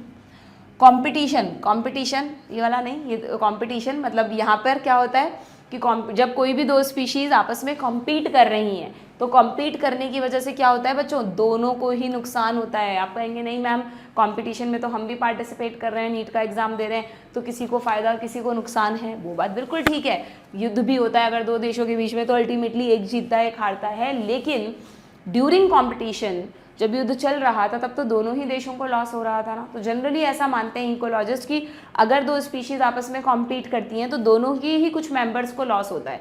तो कॉम्पिटिशन एक ऐसा इंटरेक्शन है जिसको नेगेटिव इंटरेक्शन मानते हैं, ठीक है। ये जो 2 हैं प्रेडेशन और पैरासिटिज्म बच्चों, प्रेडेशन यानी शिकार करके खाना, तो प्रेडेटर को फ़ायदा प्रे को नुकसान, और पैरासाइटिज्म में पैरासाइट को फ़ायदा होस्ट को नुकसान। सीधी सिंपल बात है, ये होस्ट हुआ ये पैरासाइट हुआ। हम कभी नहीं चाहते कि हमारे पैरासाइट जीते, बट वो जीत जाते हैं, ठीक है। ये प्रेडेटर हुआ जिसने खाना खाया, और जिसका शिकार किया वो प्रे हुआ। आपको पता है प्रेडेटर प्रे में सिर्फ कार्निवोर्स नहीं आते, हर्बीवोर्स भी आते हैं। हम भी प्रेडेटर्स हैं। अगर हम प्लांट प्रोडक्ट्स खा रहे हैं, एक बर्ड सीड्स खा रही है, तो उसे भी इकोलॉजिस्ट प्रेडेशन में रखते हैं, प्रेडेटर और प्रे, ठीक है, ये बात ध्यान रखना। देन कमेंसलिज्म और अमेंसलिज्म क्या होता है, सुनो। कमेंसलिज्म का मतलब एक ऐसा इंटरेक्शन जिसमें एक स्पीशीज को तो फायदा मिल गया, दूसरे को कोई परवाह नहीं है, नो प्रॉफिट नो लॉस। जैसे कि तुम्हारी बुक में एग्जांपल दिया है कि सी एनिमोन होता है, सी एनिमोन वो हाइड्रा जैसे टेंटिकल सीलेंट्रेटा याद करो। तो समुद्र में जहाँ पर भी सी एनिमोन होते हैं उनके बीच बीच, उनके टेंटिकल्स के बीच बीच में छोटी छोटी क्लाउन फिश घूमती रहती हैं, छोटी छोटी सी होती है ना प्यारी सी ऑरेंज से कलर की क्लाउन फिश। नीमो मूवी देखी हो तुमने, उसमें जो दिखाते हैं, तो वो बहुत छोटी होती हैं, तो उनका कोई भी इजीली शिकार कर सकता है, तो वो खुद को बचाने के लिए टेंटिकल्स के बीच में रहती हैं। याद है तुम्हें, टेंटिकल्स में स्टिंगिंग सेल्स होती हैं, नीडोब्लास्ट। तो हाइड्रा सी एनिमोन को तो कोई फर्क नहीं पड़ रहा, रह लो भाई हमारे आसपास, हमें क्या दिक्कत है, हमें मत नुकसान पहुंचाना तुम। तो क्लाउन फिश उनको ना कोई नुकसान पहुंचाती है ना फायदा देती है, बट क्लाउन फिश को प्रोटेक्शन मिल गया, सी एनिमोन को कोई परवाह नहीं है उससे। तो दिस इज कॉल्ड कमेंसलिज्म, ठीक है। अमेंसलिज्म इसका बिल्कुल उल्टा है, यहाँ पर भी बिना मतलब चाहता नहीं था वो ऐसा करना, बट ये जो है ना स्पीशीज़ बी, अगर इसके साथ स्पीशीज़ ए रहेगी तो स्पीशीज़ ए को नुकसान हो जाएगा, इसको नो प्रॉफिट नो लॉस है। इसको समझने में थोड़ी सी दिक्कत आती है, इसको आप यूँ समझो कि जैसे वो हमने एक एग्जाम्पल देखा था कि स्टेफाइलोकोकाई की कॉलोनीज़ पर जब अलेक्जेंडर फ्लेमिंग ने देखा तो पेनिसिलियम ग्रो कर गया था, तो पेनिसिलियम से कुछ केमिकल्स निकल रहे थे जो स्टेफाइलोकोकस को मार रहे थे। तो पेनिसिलियम चाहता नहीं था उनको मारना, वो बाई चांस उससे निकलने वाले केमिकल से स्टेफाइलोकोकस मर गए। उनके मरने से पेनिसिलियम को कोई फ़ायदा नुकसान नहीं हुआ, वो उसका एक इनडायरेक्ट इफेक्ट है। कई बार ऐसा होता है कि प्लांट की रूट से कुछ ऐसे केमिकल सिक्रीट होते हैं बच्चों जो आसपास के छोटे छोटे प्लांट्स को मार देते हैं, हालांकि उस बड़े प्लांट को उन छोटे प्लांट से कुछ नहीं मिलने वाला, वो बाई चांस उसके केमिकल्स उसको मार रहे हैं। यूँ समझ लो एक हाथी एक गार्डन से जा रहा था, उसके पैरों के नीचे दब के चींटियाँ मर गई, तो हाथी को तो ना फायदा है ना नुकसान है, बट चींटियों को नुकसान हो गया। तो दिस इज कॉल्ड अमेंसलिज्म। समझ गए क्या? अमेंसलिज्म के बारे में ज़्यादा नहीं पूछेंगे, सिर्फ पूछेंगे इट इज़ अ -0 इंटरेक्शन, ठीक है। सारे इंटरेक्शन इन शॉर्ट बता दिए मैंने तुमको। अब हम क्वेश्चंस करते जाते हैं और देखते हैं। चलिए, दो स्टेटमेंट हैं। जो कॉम्पिटिशन वाला इंटरेक्शन है उसमें आप पढ़ते हैं गाउस का लॉ, पढ़ते हैं क्या? गाउस कॉम्पिटिटिव एक्सक्लूजन प्रिंसिपल देख लो, नहीं पढ़ रखा तो हाईलाइट कर लो। पहले तो प्रेडेशन के बारे में है, ये रहा कॉम्पिटिशन, इसमें दे रखा है Gauss competitive exclusion principal. Gauss ने क्या कहा था, ये आपके वो इलेक्ट्रोस्टैटिक्स वाले गाउस अलग हैं, वो शायद GAUSS है, ये अलग हैं, ये इकोलॉजिस्ट थे, ठीक है। इन्होंने एक एक्सक्लूजन प्रिंसिपल दिया। इन्होंने कहा, ध्यान से सुनना, टू क्लोजली रिलेटेड स्पीशीज़, अगर दो बहुत रिलेटेड स्पीशीज़ हैं, है ना, जैसे कि टाइगर और लायन, जिनका खाना भी एक ही होता है, जिन्हें जंगल का राजा बन के रहना होता है, और भी कोई दो एग्जाम्पल ले सकते हो आप। तो if two closely related species competing for the same resource, वो एक ही रिसोर्स के लिए कॉम्पीट कर रही हैं, क्योंकि बट ऑब्वियस रिसोर्स लिमिटेड होगा। अगर अनलिमिटेड, जैसे आप ही ले लो ना अपना एग्जाम्पल कि जो भी आप नीट एस्पिरेंट्स हैं वो सब मेडिकल सीट्स के लिए कॉम्पीट कर रहे हैं, क्योंकि मेडिकल सीट्स लिमिटेड हैं, और आपका कंपटीशन अपने ही लेवल के बच्चों के साथ है। ऐसा तो है नहीं नीट वाले बच्चे JEE के बच्चों के साथ कॉम्पीट कर रहे हैं। तो दो क्लोजली रिलेटेड स्पीशीज़ जब सेम लिमिटेड रिसोर्स के लिए कॉम्पीट करती हैं तो दे कैन नॉट को एग्जिस्ट इनडेफिनेटली, वो साथ साथ नहीं रह सकती। मतलब ऐसा नहीं हो सकता कि मैं चाहूँ भी कि सबको सीट मिल जाए तो सबको सीट मिल जाए। उनमें से the competitively inferior one will be eliminated eventually. जो थोड़ी कम मेहनत करेगा उसको वो जो मिलेगा उसी में संतोष करना पड़ेगा, और जो ज़्यादा मेहनत करेगा वो रैंक्स ले जाएगा, अच्छी सीट्स भी ले जाएगा। तो जो सुपीरियर स्पीशीज़ हैं वो जीत जाती हैं, और जो इन्फीरियर स्पीशीज़ हैं, तो आप स्पीशीज़ से समझो, इकोलॉजी की बात कर रहे हैं हम, जो इन्फीरियर स्पीशीज़ हैं वो क्या होती हैं, एलिमिनेट हो जाती हैं। उनको उस जगह को छोड़ के तो कहीं और जाना पड़ता है। जैसे आप कोई और फील्ड ले लेना, है ना, ऐसे अपने ऊपर मत लेना। देखो प्लीज़, तुम्हारा नीट का एग्जाम आने वाला है, मैं ऐसा कोई एग्जाम्पल नहीं देना चाहती जिससे तुम कुछ भी गलत मैसेज लो, ठीक है। जो होता है सब बढ़िया होता है, मैं सिर्फ समझा रही हूँ तुमको एक एग्जाम्पल देकर। तो तुम इकोलॉजी पर ध्यान देके सोचो कि अगर दो closely related species same limited resource के लिए कॉम्पीट कर रही हैं तो दोनों साथ साथ नहीं रह सकती। दोनों में से जो सुपीरियर है वो वहाँ रहेगा, और जो इन्फीरियर है वो एलिमिनेट हो जाएगा, एक्सक्लूड हो जाएगा। That's why it is called exclusion principle, ठीक है। समझ में आ गई क्या बात? लेकिन ध्यान रखना बच्चों एक बात और, कि बाद में कुछ ऐसी स्टडीज़ हुई जिन्होंने कहा कि आपका ये प्रिंसिपल हमेशा सही नहीं है। वार्बलर बर्ड्स पर एक स्टडी हुई थी, साइंटिस्ट का नाम तो नहीं है शायद, वार्बलर नाम के बर्ड्स पर, हाँ है ना, मैकआर्थर ने स्टडी की थी वार्बलर बर्ड्स पे। तो उन्होंने क्या देखा कि एक ही ट्री पर 5 क्लोजली रिलेटेड स्पीशीज़ रह रही थी वार्बलर बर्ड्स की। तो उन्होंने कहा कि क्यों, क्योंकि इन पांचों ने आपस में कुछ समझौते कर लिए थे, फीडिंग टाइम डिसाइड कर लिया था, फोरेजिंग पैटर्न कि हम ये खा लेंगे तुम ये खा लेना। तो एक ही पेड़ पर लिमिटेड रिसोर्सेज होते हुए भी क्लोजली रिलेटेड स्पीशीज एग्जिस्ट कर सकती हैं, है ना। कैसे कर सकती हैं? By resource partitioning. तो अगर आपसे पूछे क्या हर जगह ये एप्लीकेबल है, तो नहीं, मोस्ट ऑफ द जगह एप्लीकेबल है, बट कुछ जगह रिसोर्स पार्टीशनिंग भी होती है। डन। तो क्वेश्चन क्या कह रहा है देखना, Gause competitive exclusion principle states that two closely related species, इन वर्ड्स पे ध्यान देना, कॉम्पीटिंग फॉर डिफरेंट रिसोर्सेज, गलत हो गया, अगर सेम रिसोर्सेज लिखा रहता तो कैन नॉट एग्जिस्ट इंडेफिनेटली सही हो जाता, ठीक है। According to Gause principle during competition the inferior will be eliminated, this may be true if resources are limiting. ये स्टेटमेंट बिल्कुल ठीक है, जो इन्फीरियर है वो एलिमिनेट हो जाएगी, बट तभी एलिमिनेशन होगा जब रिसोर्स लिमिटिंग है। अनलिमिटेड रिसोर्सेज होते तो दोनों आराम से ले लेते, ठीक है। तो स्टेटमेंट 1 फॉल्स, सेकेंड ट्रू। आगे बढ़े, नेक्स्ट, मैच द कॉलम। लो भाई, सिंपल सा क्वेश्चन है, ये 2023 का है। म्यूचुअलिज्म में प्लस प्लस, ये रहा प्लस प्लस, कमेंसलिज्म में +0, ये रहा, अमेंसलिज्म में -0 और पैरासाइटिज्म में +-। ए का 4th, बी का 1st, मिल गया आंसर, ठीक है। Next, given below are 2 statements. फिर से देखो 2023 में भी आया हुआ है ऐसा ही गाउस वाला क्वेश्चन, 2024 में भी था, है ना। Gause competitive exclusion principle states that two closely related species competing for the same resource cannot coexist indefinitely and competitively inferior one will be eliminated eventually। बिल्कुल ठीक है, किसी को डाउट है तो दोबारा पढ़ लेना, ठीक है। In general, carnivores are more adversely affected by competition than herbivores। नहीं, यहीं पर एनसीईआरटी में एक लाइन लिखी हुई है कि जनरली जब कंपटीशन होता है कार्निवोर्स तो ज़्यादा चतुर चालाक होते हैं, तो कार्निवोर्स को इतना नुकसान नहीं होता, बट जो हर्बीवोर्स है उनको ज़्यादा नुकसान होता है, ठीक है। मतलब हर्बीवोर से करेगा, कार्निवोर से करेगा। तो जो ज़्यादा नुकसान होता है बच्चों, जो सीधे एनिमल्स हैं, गाय भैंस वगैरह जो हर्बीवोर्स हैं वो सीधे एनिमल्स हैं ना।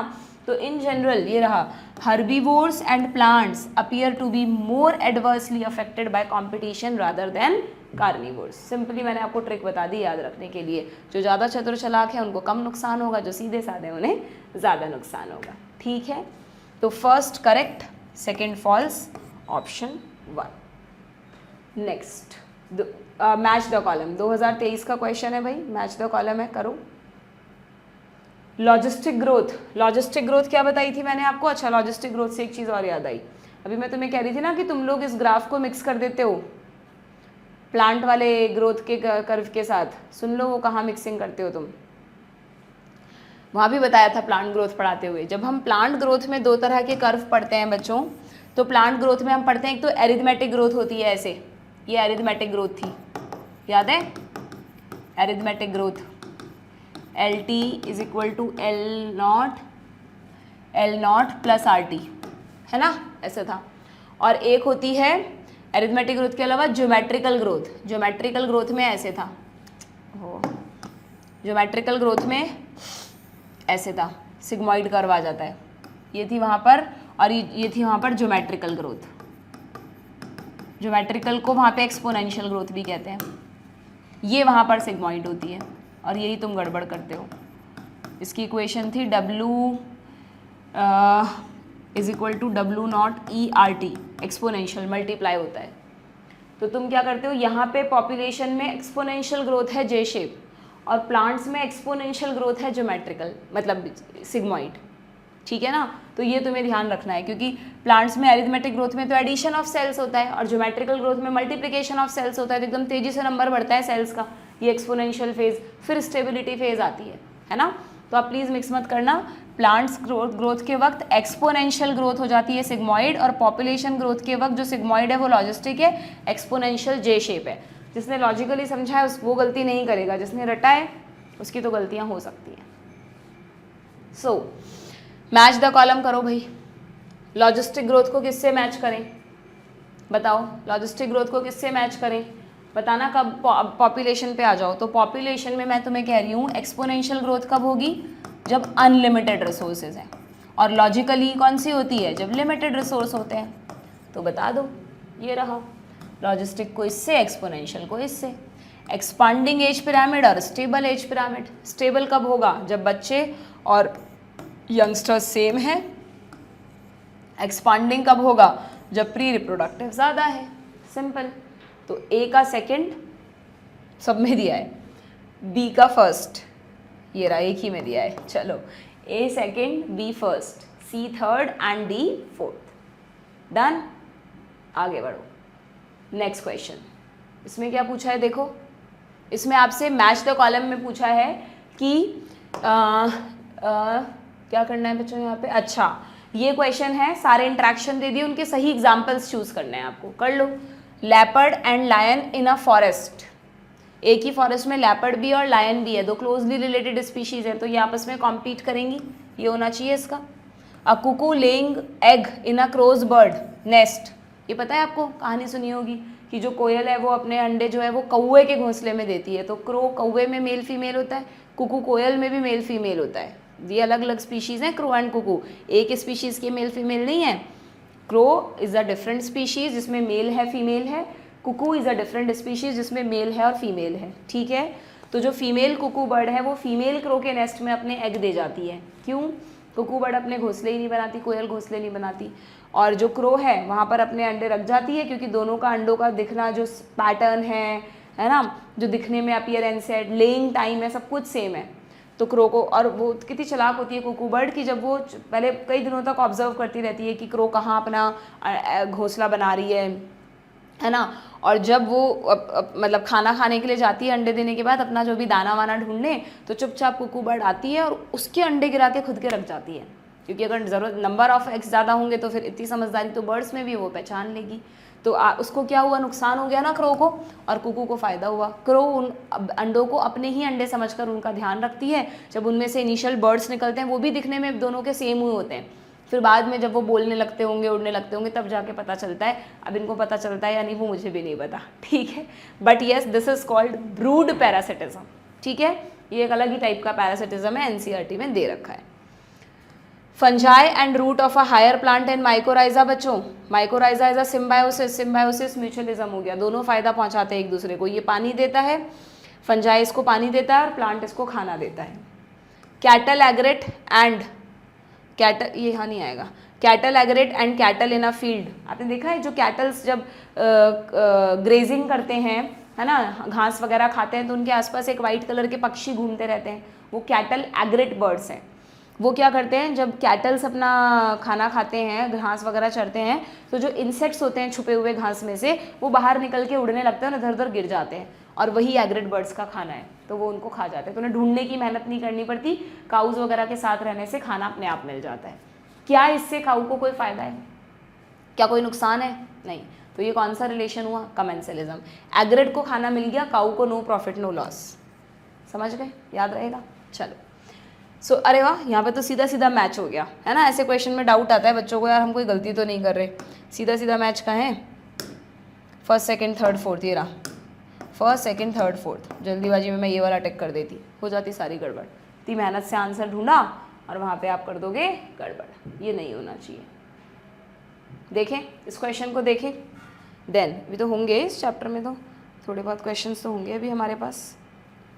है अभी तो, चलो करते हैं, टाइम है ना, ख़त्म तो करना ही है मैम, टाइम हो चाहे नहीं हो। ओके, क्या क्वेश्चन है? Which one of the following can not be connected to predation. ठीक है, 2022 का क्वेश्चन है बच्चों, एंड इसमें आपसे पूछा है कि which one of the following can not be connected to predation, इसमें से क्या प्रिडेशन के लिए सही नहीं है। ठीक है, it helps in maintaining species diversity in a community. अच्छा, जब आप प्रिडेशन पढ़ते हैं इसमें, तो प्रिडेशन में मैंने आपको पढ़ा रखा है, बहुत सारे इसके पॉजिटिव बेनिफिट्स बता रखे हैं आप लोगों को, है ना, कि जो प्रेडेटर्स हैं उनके होने की वजह से इकोसिस्टम में क्या क्या चीज़ें बैलेंस रहती हैं। जैसे कि एक है, क्योंकि प्रेडेटर और प्रे प्रेजेंट हैं, तो ये एक कंड्यूट्स बनाते हैं, कंड्यूट्स यानी चैनल्स बनाते हैं फॉर एनर्जी ट्रांसफ़र। सारी फूड चेन इसी पर तो बेस्ड है कि कौन किसको खाता है, तो एक इम्पॉर्टेंस तो ये हो गई। दूसरा हो गया कि अगर प्रेडेटर्स हैं तो प्रे पॉपुलेशन भी कंट्रोल में रहती है। अगर किसी जगह पर आप एक्सपेरिमेंटली प्रेडेटर्स को रिमूव करो तो वहाँ पे प्रे स्पीशीज़ का नंबर इतना ज़्यादा बढ़ जाएगा कि वो आपस में कॉम्पीट करके ही एक दूसरे को ख़त्म कर देंगी। यानी जो प्रेडेटर्स हैं वो प्रे को कंट्रोल में रखते हैं, इकोसिस्टम को इनस्टेबल नहीं होने देते। तीसरा इंपॉर्टेंस क्या है कि हाँ, अच्छा, इसी को समझाते हुए एक एग्जांपल ये भी बताया है इन्होंने प्रेडेटर और प्रे का, कि जैसे कि ऑस्ट्रेलिया में है ना, हाँ, ऑस्ट्रेलिया में प्रिकली पियर कैक्टस को लाया गया। अब प्रिकली पियर कैक्टस एक प्लांट है, इस प्लांट को एक पर्टिकुलर मॉथ ही खाती है, MOTH मॉथ इंसेक्ट है, वही इस पे फीड करता है। तो जब इस प्लांट को ऑस्ट्रेलिया में भेजा गया जहाँ पर वो मॉथ नहीं थी, यानी इसका प्रेडेटर नहीं था, प्रेडेटर इंसेक्ट नहीं था इस प्लांट का, तो वहाँ पर ऑस्ट्रेलिया में इस प्लांट ने हैवॉक मचा दिया। ये प्लांट पूरा मिलियंस ऑफ हेक्टेयर्स में स्प्रेड हो गया, क्योंकि इस पे फीड करने वाला कैक्टस में कांटे होते हैं और तो कोई खा नहीं सकता उसको। फिर फाइनली उस कैक्टस से छुटकारा पाने के लिए उस मॉथ को वहाँ पर इंट्रोड्यूस किया गया, वो जो कैक्टस फीडिंग मॉथ थी, तब जाके उस प्लांट को थोड़ा कंट्रोल किया जा सका। यानी प्रेडेटर्स का रहना प्रे को कंट्रोल करने के लिए बहुत ज़रूरी है, ये एक इंपॉर्टेंस है। और क्या इंपॉर्टेंस है, जितनी भी बायो कंट्रोल एजेंट्स हैं हमारे ऑर्गेनिक फार्मिंग में वो भी इसी पर बेस्ड है। चौथा, स्पीशीज डाइवर्सिटी को मेंटेन करता है, वेरी इंपॉर्टेंट। कैसे? आप कहेंगे मैम प्रेडेटर तो प्रे को खाता है, फिर ये स्पीशीज डाइवर्सिटी को कैसे मेंटेन करता है? क्योंकि बच्चों हमने अभी अभी कहा कि प्रेडेटर जो है वो प्रे स्पीशीज को कंट्रोल रखता है, उनकी पॉपुलेशन को। तो अगर मान लो किसी जगह पर एक बड़ा प्रेडेटर है जो 9-10 तरह की स्पीशीज़ को खाता है या 3-4 तरह की को खाता है मान लो, ठीक है, और आपने उस प्रेडेटर को वहाँ से गायब कर दिया, तो वो जो 3-4 तरह की स्पीशीज़ हैं वो इतना ज़्यादा बढ़ जाएंगी कि वो एक दूसरे के साथ इतना कॉम्पीट करने लगेंगी कि एक दूसरे को ही मार देंगी।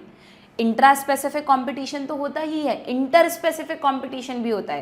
भाई वो क्लोजली रिलेटेड स्पीशीज़ है ना, जो सारी प्रे स्पीशीज़ थी, उनका नंबर इतना ओवर ग्रो कर जाएगा कि उनके लिए रिसोर्सेज की कमी पड़ जाएगी और एक दूसरे की जान लेने पर उतारू हो जाएंगे वो, और जो एक बैलेंस बना हुआ था वो अब नहीं रहेगा। तो ये भी स्पीशीज़ डाइवर्सिटी मेंटेन करना भी प्रेडेटर के ही जिम्मे है। जैसे इसमें एक एग्जांपल है कि अमेरिकन पैसिफिक कोस्ट पर एक स्टडी की गई, उसमें स्टारफिश पिजास्टर को रिमूव कर दिया एक्सपेरिमेंटली, ठीक है, और ये जो स्टारफिश पिजास्टर थी ये वहाँ पर किसको खाती थी? ये वहाँ पर इनवर्टिब्रेट्स को खाती थी।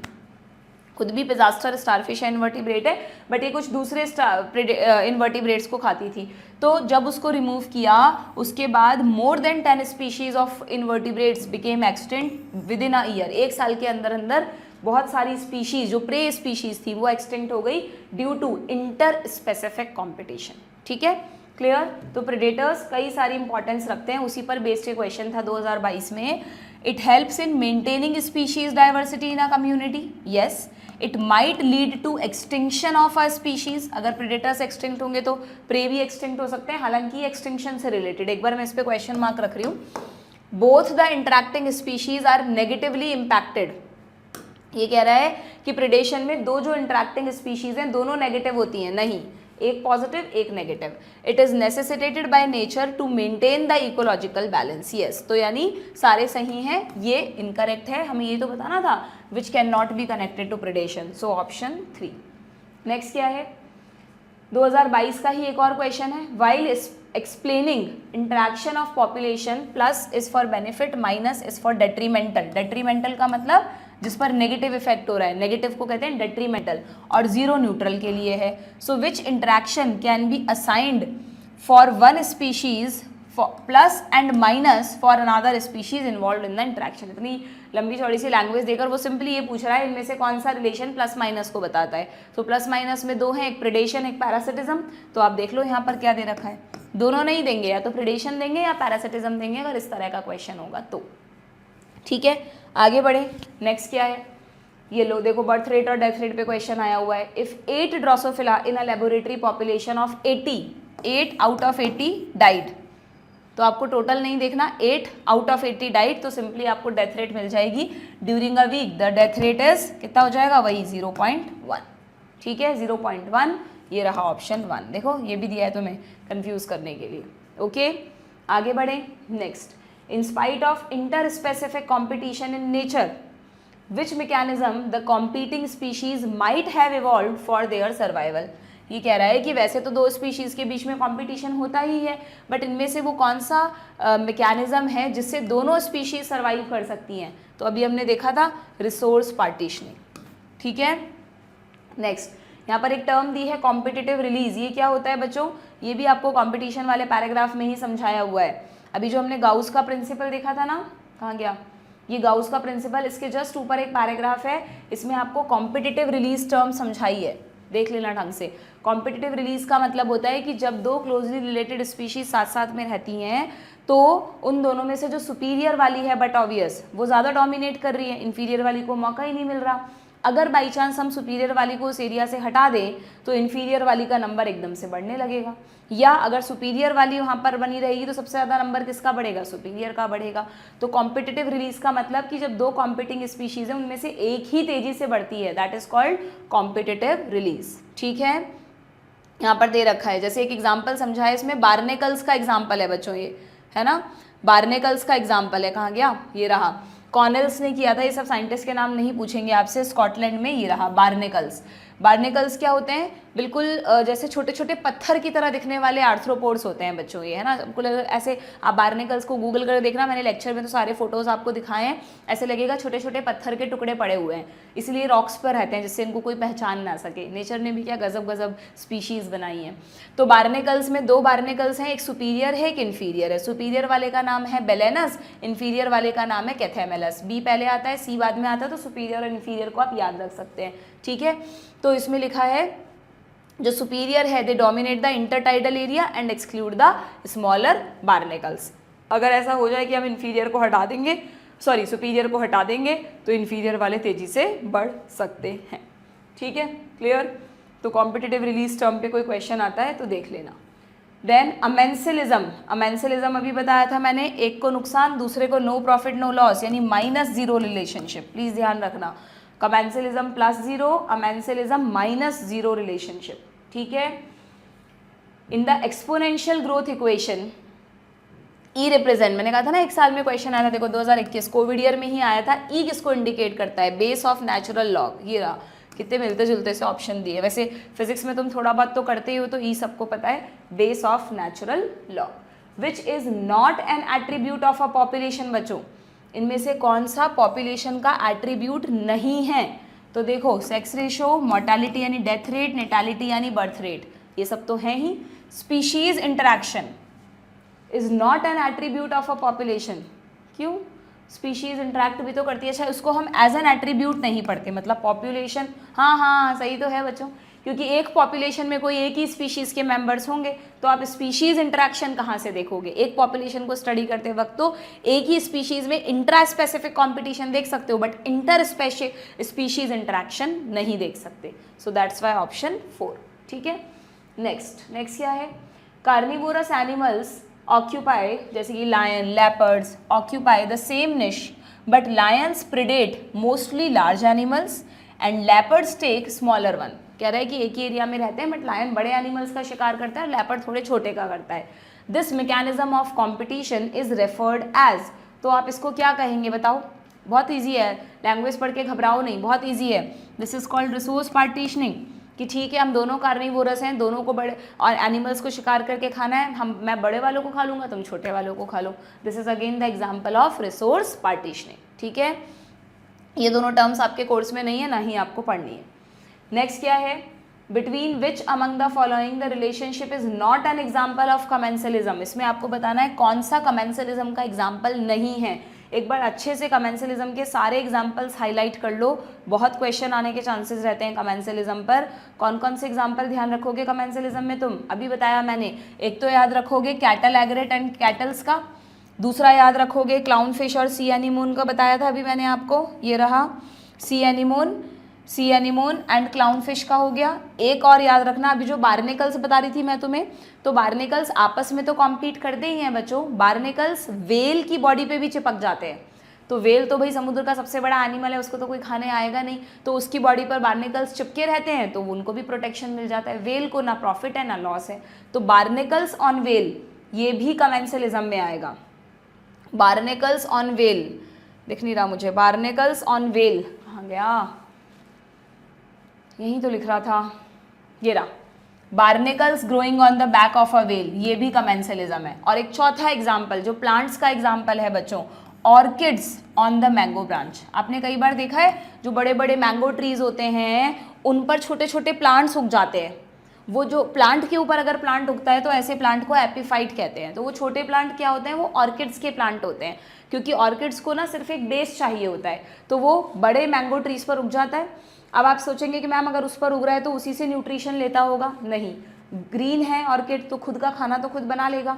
रही बात पानी की, जो मिट्टी से मिलता है, तो ऑर्किड्स में ना बाहर एयर में निकली हुई रूट्स होती हैं, और वो जो रूट्स हैं उनको एपीफाइटिक रूट्स बोलते हैं। एपीफाइट की रूट्स है, हाइग्रोस्कोपिक रूट्स भी बोलते हैं।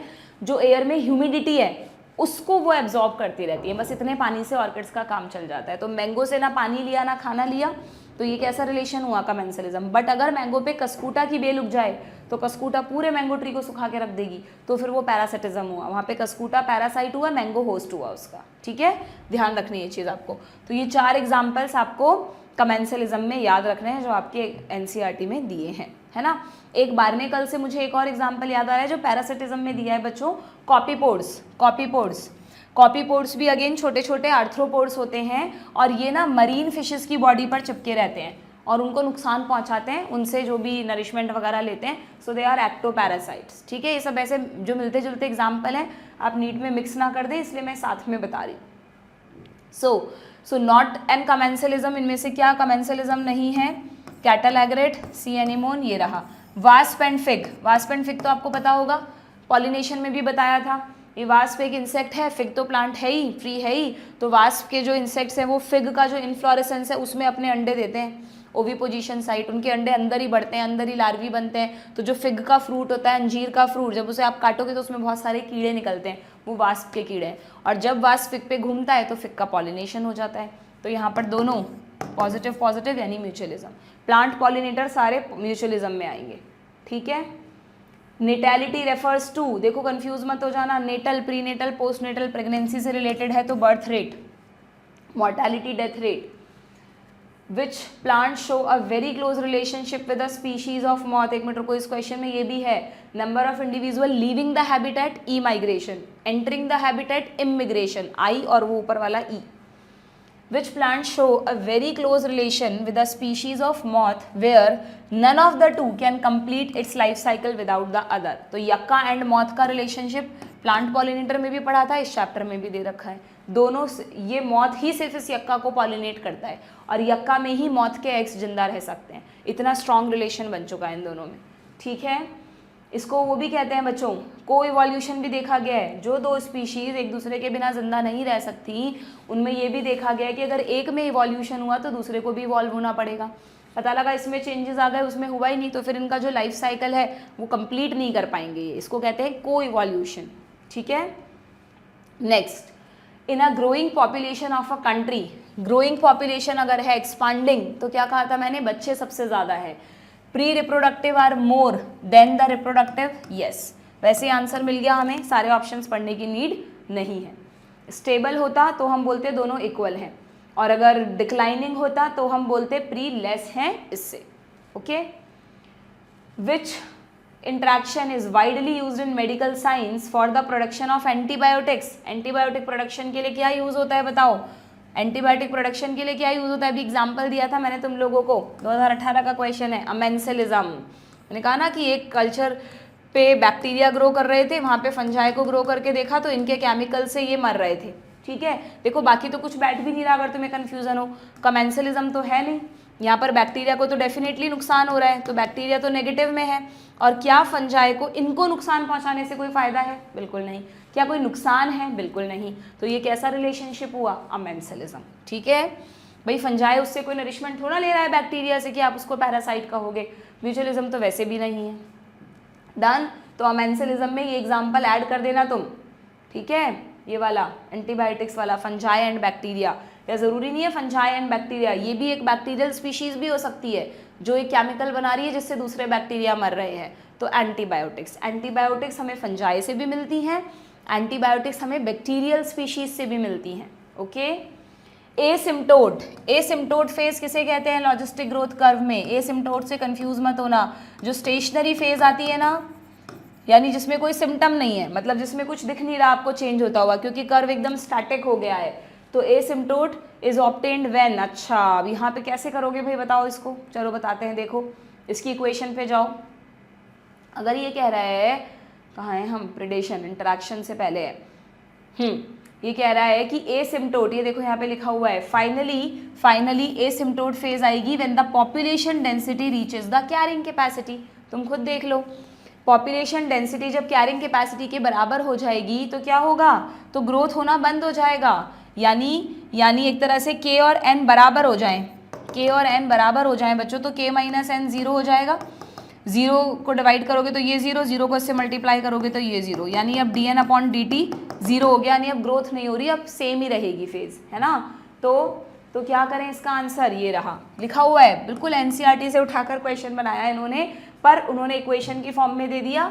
यहाँ पर लिखा हुआ है कि when the population density reaches the carrying capacity, यानी k और n बराबर हो जाएंगे, तब स्टेशनरी फेज आएगी। मैथमेटिकली भी देख लिया हमने, थ्योरेटिकली भी देख लिया, ठीक है, क्लियर। r की वैल्यू 0 नहीं कर देना अभी तुम, बर्थ और डेथ तो चल रहे हैं, k और n बराबर हुए हैं, 2017 का क्वेश्चन है, अच्छा क्वेश्चन है।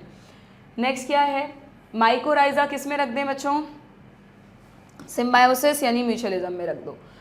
विच is correct for r selected species, ये कहाँ दे रखा है, ये देखो, जब हम पॉपुलेशन ग्रोथ पढ़ना शुरू करते हैं ना, तो यहाँ पर स्टार्टिंग में मैंने तुम्हें सब एनसीईआरटी से लाइन बाय लाइन एक एक चीज़ पढ़ा रखी है ना, लाइन बाय लाइन एक एक चीज़ पढ़ा रखी है। आर सेलेक्ट, अच्छा ये शायद मैंने तुम्हें एडिशनली बताया था ना, आर सेलेक्टेड स्पीशीज और के सेलेक्टेड स्पीशीज, ये तुम्हारे कोर्स में नहीं है जहाँ तक मुझे ध्यान है, पर मुझे क्वेश्चन देखने दो। Which is correct for r selected species, तो इसमें तुम क्या करोगे, इसमें ना तुम्हें मुझे थोड़ी सी एक चीज़ बतानी पड़ेगी एक्स्ट्रा, ये एनसीईआरटी में नहीं है, मुझे इसलिए ध्यान है क्योंकि यहाँ पर पढ़ाते वक्त ना मैं तुम्हें हल्का सा इसके बारे में बताती हूँ कभी कभार कि ये जो आर और के होता है ना, ये इकोलॉजी में एक होता है बच्चों की, आर सेलेक्टेड स्पीशीज़ क्या है और के सेलेक्टेड स्पीशीज़ क्या है। तो तुम यूँ समझ लो, ज़्यादा डिटेल में तो हम नहीं जाएंगे, कि जो आर सेलेक्टेड स्पीशीज़ है ना, वो हम तब बोलते हैं जब स्पीशीज़ के जो साइज़ तो बहुत छोटा हो, ये तो सिंपल सी बात है ना, जैसे इंसेक्ट्स हैं, रैट्स हैं, जो छोटे साइज़ के ऑर्गेनिजम्स हैं, वो एक ही बार में बहुत सारे प्रोजेनीज बनाते हैं, तभी तो उनके सर्वाइवल की रेट ज़्यादा होगी। तो ऐसी स्पीशीज़ आर सेलेक्टेड स्पीशीज़ कहलाती हैं जिनमें लार्ज ऑर्गेनिज्म हो, और अगर उल्टा लिख दिया मैंने, जिसमें स्मॉल ऑर्गेनिज्म हो, अगर ऑर्गेनिज्म का साइज स्मॉल है, स्मॉल साइज्ड ऑर्गेनिजम्स हैं, तो वो क्या करेंगे बच्चों, वो एक बार में बहुत सारे प्रोजेनी बनाएंगे, मोर प्रोजेनीज बनाएंगे, जिससे वो सर्वाइवल रेट उनकी बैलेंस हो सके, ठीक है। और इसका जस्ट उल्टा होता है के सेलेक्टेड स्पीशीज में। के सेलेक्टेड स्पीशीज में क्या होता है कि के सेलेक्टेड स्पीशीज को तुम जैसे एलिफेंट से समझ लो, कि अगर लार्ज साइज्ड ऑर्गेनिजम्स हैं, अगर लार्ज साइज्ड ऑर्गेनिजम्स हैं तो बट ऑब्वियस वो ज़्यादा स्टेबल होते हैं, है ना, और उनमें इतना ज़्यादा खतरा नहीं होता, वो खुद का प्रोटेक्शन भी खुद कर सकते हैं, तो उनमें जो ऑफस्प्रिंग्स हैं वो कम बनते हैं, लेस प्रोजेनी प्रोड्यूस होते हैं एक बार में, है ना। एलिफेंट्स में तो हमारी तरह जेस्टेशन पीरियड भी लंबा होता है, एक बार में एक ही एलिफेंट बॉर्न होता है, वो वाली चीज़। तो ये आर सेलेक्टेड और के सेलेक्टेड स्पीशीज़ होता है, इससे ज़्यादा डिटेल में मत जाना, 2016 का क्वेश्चन है इसलिए मैंने डेफिनेशन बता दी। तो आर सेलेक्टेड में हम क्या चूज़ करें बच्चों, आर सेलेक्टेड में हम चूज़ करेंगे, पहले साइज़ चूज़ कर लेते हैं। ऑर्गेनिज्म का साइज़ स्मॉल होना चाहिए, तो ये दोनों तो हटा दो, और अगर स्मॉल साइज़ है तो बट ऑब्वियस कम तो बनाएगा नहीं, चूहे और इंसेक्ट्स तो ज़्यादा प्रोजेनी बनाएंगे, तो आप लॉजिकली भी कर सकते हो लार्जर नंबर ऑफ प्रोजेनी, ठीक है। तो आर में ऑर्गेनिज्म का साइज़ छोटा, के में ऑर्गेनिज्म का साइज़ बड़ा। आर फॉर रेट ऐसे याद रख लो, आर सेलेक्टेड में रेट, के सेलेक्टेड में एलिफेंट, ठीक है, clear.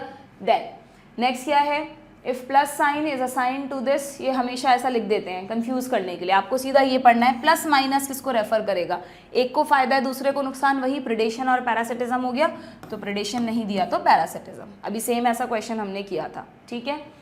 The principal of competitive exclusion was stated by, किसने दिया था ये प्रिंसिपल, ये दिया था गाउस ने, ठीक है। आगे बढ़ो, नेक्स्ट क्वेश्चन क्या है, when does the growth rate of a population following the logistic model equal 0, अभी क्या था हमने ऐसा क्वेश्चन, अगर लॉजिस्टिक मॉडल की ग्रोथ रेट 0 हो गई है, यानी कि के और एन की वैल्यू बराबर हो गई है, ये इक्वेशन भी दे दी इन्होंने तुमको, ये शायद मिसप्रिंट हो गया, अच्छा उसकी फॉर्म लिखी है, ठीक है। तो ऐसा कब हुआ होगा, 0 कब हुआ होगा बताओ, when N nears the carrying capacity of the, when N reaches to near the carrying capacity, यानी के ऑफ द हैबिटेट। थोड़ा कंफ्यूजिंग वे में लिखा है, कह रहे जब n और k बराबर हो जाएंगे तब ग्रोथ रेट 0 हो जाएगी, क्योंकि अब वो स्टेशनरी फेज में पहुंच जाएगी पॉपुलेशन ग्रोथ, ठीक है, बाकी कोई भी नहीं करना आपको इसमें से। Next, Gause principle of competitive exclusion states that, क्या कहता है ये principle, no two species can occupy the niche मतलब habitat, can occupy the same habitat indefinitely for the same limiting resources. इन्होंने लिखा है कोई भी दो स्पीशीज, इनको लिखना चाहिए था क्लोजली रिलेटेड स्पीशीज, तो ये मुझे गलत लग रहा है, फिर भी मैं क्वेश्चन मार्क रख देती हूँ। लार्ज ऑर्गेनिज्म एक्सक्लूड स्मॉलर, ऐसा कोई रूल नहीं है। More abundant species will exclude the less abundant species through competition, हो सकता है। Competition for the same resource exclude species having different food preferences, confusing. देखो दोबारा, Gause principle states that no two species, अब देखो बच्चों अगर मैं फर्स्ट और थर्ड देखूँ ना और हमसे एग्जैक्टली प्रिंसिपल स्टेट्स दैट पूछा है तो फिर एबंडेंट वाला ऑप्शन तो कम ही लग रहा है हमको, ठीक है, बट ऑब्वियस जो ज़्यादा सुपीरियर होगा उनका नंबर ज़्यादा होगा। बट यहाँ पर इन्होंने ना कुछ भी कंडीशन नहीं दी लिमिटिंग रिसोर्स वगैरह की, वो यहाँ दी है कि no two species can occupy the same niche indefinitely for the same limiting resource. बस यहाँ पे मुझे लगता है एक वर्ड और ऐड होना चाहिए था, क्लोजली रिलेटेड, क्लोजली रिलेटेड, फिर ये एकदम परफेक्ट हो जाता, ठीक है। बट फर्स्ट और थर्ड में से मुझे ज़्यादा अप्रोप्रिएट फर्स्ट लग रहा है, क्योंकि थर्ड में कोई भी कंडीशन नहीं दी कि सेम रिसोर्सेज है, क्लोजली रिलेटेड स्पीशीज हैं, क्या नहीं है, ठीक है। Next, in which of the following interaction both partners are adversely affected, बताओ, both partners are adversely affected, दोनों को ही माइनस माइनस, तो मैंने क्या कहा था, जब युद्ध होता है, युद्ध यानी कंपटीशन में, तो 0-0 हो जाए, ओ 0-0 नहीं, नेगेटिव नेगेटिव हो जाएगा, 0-0 तो है ही नहीं, अगर दोनों इंटरेक्ट ही नहीं कर रहे तो फिर काहे का इंटरेक्शन, ठीक है।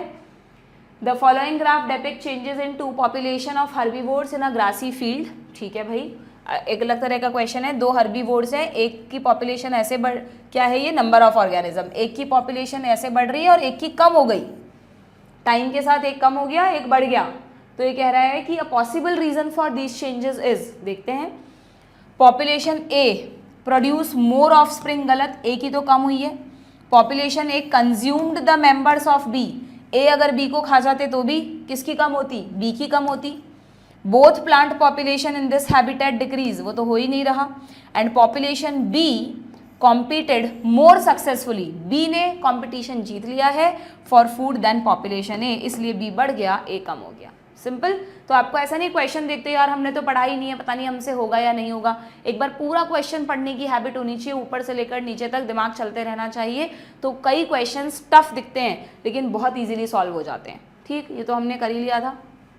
According to Darwin the organic evolution is due to, आप कहेंगे मैम यहाँ कहाँ से आ गया, बिल्कुल यहाँ पर एक पैराग्राफ है लाइफ हिस्ट्री वेरिएशन का, उसमें डार्विन का नाम है, ये रहा, इसमें आपको बताया है ना, ये देखो यहाँ पर थोड़ा सा शायद वो भी बताया है आर सेलेक्टेड के बारे में, population evolve to maximize Darwinian fitness under a selection pressure the most efficient, some organism, नहीं तो अलग है, some organism breed only once in their lifetime, ये अलग से पूछ सकते हैं, वो कौन से ऑर्गेनिज्म है जो लाइफ में एक ही बार रिप्रोड्यूस करते हैं, एक तो सैल्मन फिश है, एक बैम्बू ट्री है, और भी कई सारे होते हैं, नीला कुरंजी वगैरह, बट यहाँ पे दो एग्जाम्पल हैं।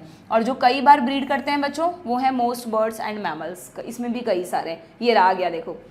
सम produce a large number of small sized offspring, समझ गए आप, स्मॉल साइज्ड है तो इसको लिख लो आर सेलेक्टेड स्पीशीज, यहाँ से आया है वो क्वेश्चन, इसलिए मैं कह रही थी कि कहीं तो दे रखा है इसके बारे में, पर इन्होंने टेक्निकल टर्म नहीं दे रखी, ठीक है।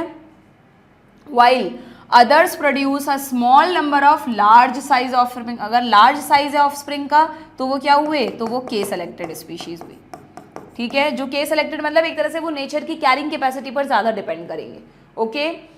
देन अच्छा, इस पैराग्राफ में तो डार्विन का नाम ही नहीं आया बच्चों, तो डार्विन का नाम कहीं तो दिया है इसमें, मैंने पढ़ा था कंपटीशन में या कहीं दिया होगा, देखना ज़रा, एक लाइन लिखी हुई है डार्विन की, एक लाइन लिखी हुई है बहुत अच्छी सी, कंपटीशन वाले में जाओ, ये रहा। When Darwin spoke of the struggle for existence and survival of the fittest in nature, he was convinced that interspecific competition is a potent force in organic evolution. Darwin ने कहा था कि जितना भी इवोल्यूशन हम देखते हैं उसमें जो सबसे इंपॉर्टेंट फैक्टर है ना, जो सबसे मेन कंपटीशन है वो कौन सा है, इंटर स्पेसिफिक। जब दो स्पीशीज आपस में इंटरेक्ट करती हैं, कॉम्पीट करती हैं, तो that is a potent force for organic evolution, inter specific, ध्यान रखना, ठीक है। बट ऑब्वियस क्लोजली रिलेटेड होंगी तभी इंटर स्पेसिफिक होगा।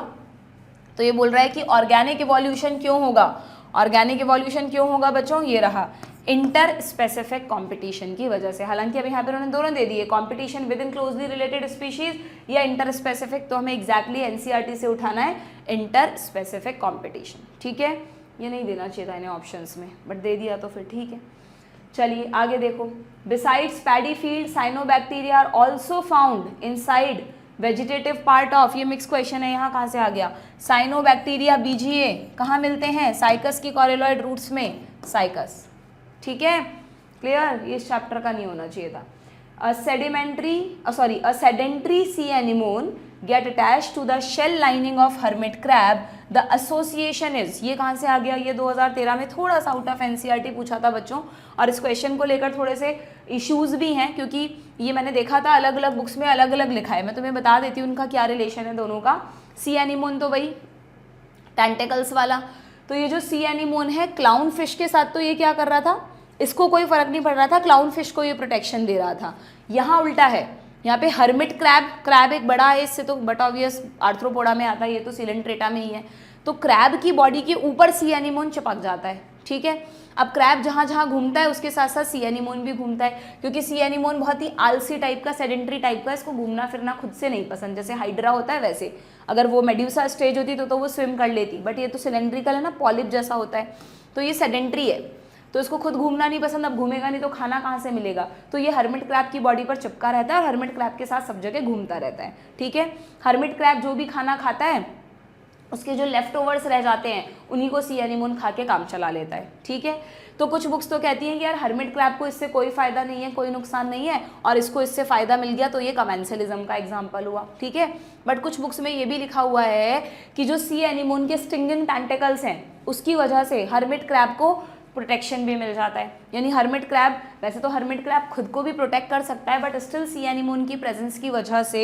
हर्मिट क्रैब को दूसरे ऑर्गेनिज्म खाते नहीं है, क्योंकि इसके पास वही स्टिंगिंग सेल्स हैं। ठीक है, बट फिर भी ज़्यादातर आर्टिकल्स में मैंने देखा तो कमेंसलिज्म को उन्होंने ज़्यादा अप्रोप्रिएट बताया है, सो सिम्बायोसिस की जगह we will go with commensalism. ठीक है, क्यों कमेंसलिज्म समझ गए, क्योंकि यहाँ पर हर्मिट क्रैब को नो फायदा नो नुकसान और सी एनिमोन को फायदा मिल रहा है फूड खाने के लिए, जो हर्मिट क्रैब का लेफ्ट ओवर फूड है उसको ये खा जाता है। ठीक है, so will go with commensalism.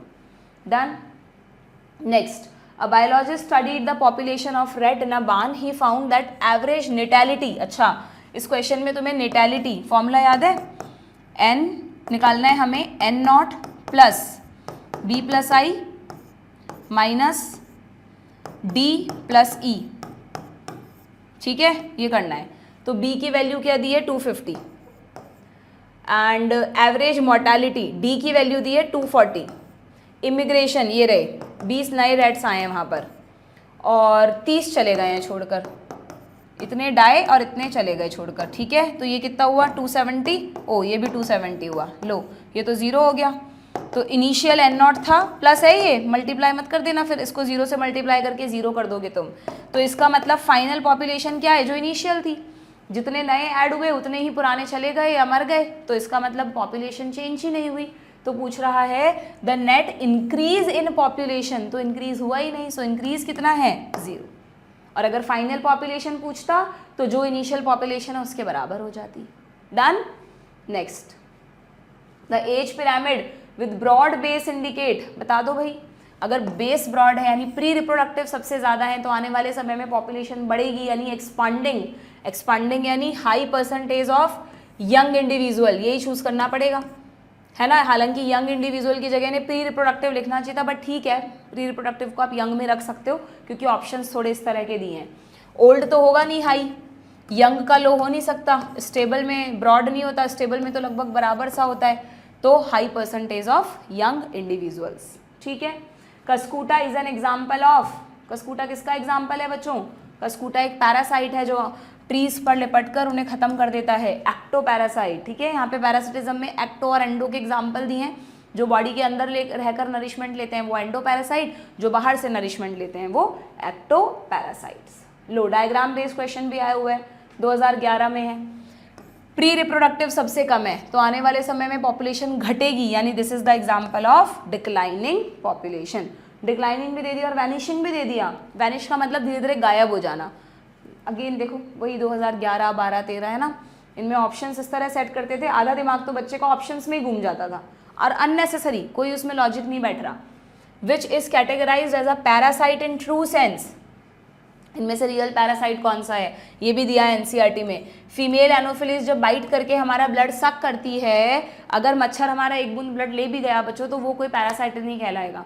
अगर उस फीमेल एनोफिलिस ने हमारी बॉडी में प्लाज्मोडियम छोड़ दिया और प्लाज्मोडियम हमारी बॉडी में अपना लाइफ साइकिल कर रहा है तो उसकी वजह से मलेरिया हो रहा है, तो प्लाज्मोडियम पैरासाइट है ना कि मच्छर। मच्छर तो जस्ट उसका वैक्टर है, ठीक है, तो ये गलत। Human foetus developing inside the uterus, बिल्कुल नहीं भाई, मदर के लिए फीटस पैरासाइट थोड़ी ना है। हेड लाउस जो बालों में जू हो जाती है, living on the human scalp, yes ये बड़ा परेशान करती है और ये हमारा खून भी चूस रही है, ठीक है। Cuckoo lay its egg in crow's nest, ये क्या हुआ। विच इज कैटेगराइज, अच्छा हाँ, इसको इसलिए नहीं रखते बच्चों क्योंकि जो ब्रूड पैरासिटिज्म है ना, इसके लिए लिखा है एनसीईआरटी में कि ब्रूड पैरासिटिज्म एग्जैक्ट पैरासिटिज्म नहीं है, ट्रू पैरासिटिज्म में नहीं आता, ये लिखा हुआ है देखो पैरासिटिज्म में लास्ट में जाओ तुम, brood parasitism is a fascinating example and watch brood parasitism, कहाँ लिखा हुआ है, इसमें लिखा नहीं क्या इन्होंने, बट अगर ऑप्शन में आएगा ना तो आप इसको ट्रू पैरासिटिज्म नहीं मानते क्योंकि उसमें उन्होंने होस्ट को ऐसा कोई डायरेक्ट नुकसान नहीं पहुंचाया। ये तो है ही head louse living on human scalp as laying eggs, तो ये वाला ट्रू पैरासिटिज्म, अगर दोनों है, अगर ये नहीं होता तो मैं ऐसे भी चूज कर सकती थी, ठीक है। नेक्स्ट क्या है, द लॉजिस्टिक, जैसे ही लॉजिस्टिक या एक्सपोनेंशियल आएगा प्लीज ध्यान रखना, लॉजिस्टिक यानी लॉजिकल, लॉजिकल यानी लिमिटेड रिसोर्स यानी के वाली इक्वेशन, ठीक है। तो d n upon d t is equal to r n k minus n upon k, ये आपको एकदम रटी हुई होनी चाहिए, d t upon d n तो हो नहीं सकता, यहाँ पर n minus k upon n, ऊपर नीचे एन एन कर दिया, ऊपर नीचे के करना है, ठीक है। Then which is most appropriately defined, ठीक है भाई, most appropriate definition, host is the organism which provide food to another organism, हो सकता है। Amensalism in which one species is benefited, नहीं, -0 होता है। Predator that catches and kills other organism for food, most appropriate. Parasite is an organism which always live inside the body, नहीं, ectoparasites भी होते हैं, है ना। तो विच प्रोवाइड फूड, जरूरी नहीं है होस्ट हमेशा फूड दे बच्चों, कई बार कुछ दूसरे रीजंस के लिए भी पैरासाइट होस्ट को यूज करता है, तो इन दोनों में से मुझे चूज करना है, तो predator catch and kill other organism for food, yes, या तो कैच करके या किल करके उसे खाता है, ठीक है। ये हो गए आपके क्वेश्चंस खत्म, फर्स्ट चैप्टर इज ओवर, ठीक है। इसमें लास्ट में इस पे क्वेश्चन आया नहीं कभी, बट म्यूचुअलिज्म में एक हम ये वाला एग्जाम्पल भी पढ़ते हैं, ऑर्किड्स एंड बम्बल बी वाला, है ना, कि जो ऑर्किड के प्लांट फ्लावर्स होते हैं ये बम्बल बी के साथ इतना ज़्यादा जुड़े हुए हैं कि ऑर्किड्स की पेटल्स में से एक पेटल बिल्कुल बम्बल बी जैसी मार्किंग शो करती है, उसी के जैसा कलर, उसी के जैसा मार्किंग पैटर्न। तो जो मेल बी होता है वो उसे फीमेल बी समझकर उसकी तरफ अट्रैक्ट होता है, अलग अलग ऑर्किड्स पे घूमता है तो उनका पॉलिनेशन हो जाता है, और जो मेल बी है उसे खाने के लिए नेक्टर तो मिल जाता है, लेकिन वो कॉपुलेशन करने आया था तो कॉपुलेशन तो नहीं हुआ। So this is pseudo copulation या सेक्सुअल धोखा, सेक्सुअल डिसाइड यानी धोखा सिंपली, ठीक है, समझ में आ गया। और इसमें लिखा है कि यहाँ पर भी को इवोल्यूशन ज़रूरी है, अगर समय के साथ फीमेल बी की मार्किंग्स चेंज होती हैं तो ऑर्किड्स की भी मार्किंग पैटर्न चेंज होनी पड़ेंगी, तभी वो मेल बी को बुद्धू बना पाएगा, वरना मेल बी समझ जाएगा ये तो मुझे बुद्धू बना रहा है, ठीक है, क्लियर। तो ये हो गया आपका चैप्टर कंप्लीट। एक बार और इसके क्वेश्चंस कर लेना, वैसे मैंने कहा ना ये थोड़ा सा डिटेल चैप्टर है, एक एक लाइन आपने पढ़ रखी होगी तो अच्छा है, बाकी क्वेश्चंस कर लिए हैं तो ठीक है, हो गया इसका रिवीजन। नेक्स्ट सेशन में विल डिस्कस इकोसिस्टम, थोड़ा सा पढ़ के आना तो रिवीजन ईजी हो जाएगा, ठीक है, गुड बाय।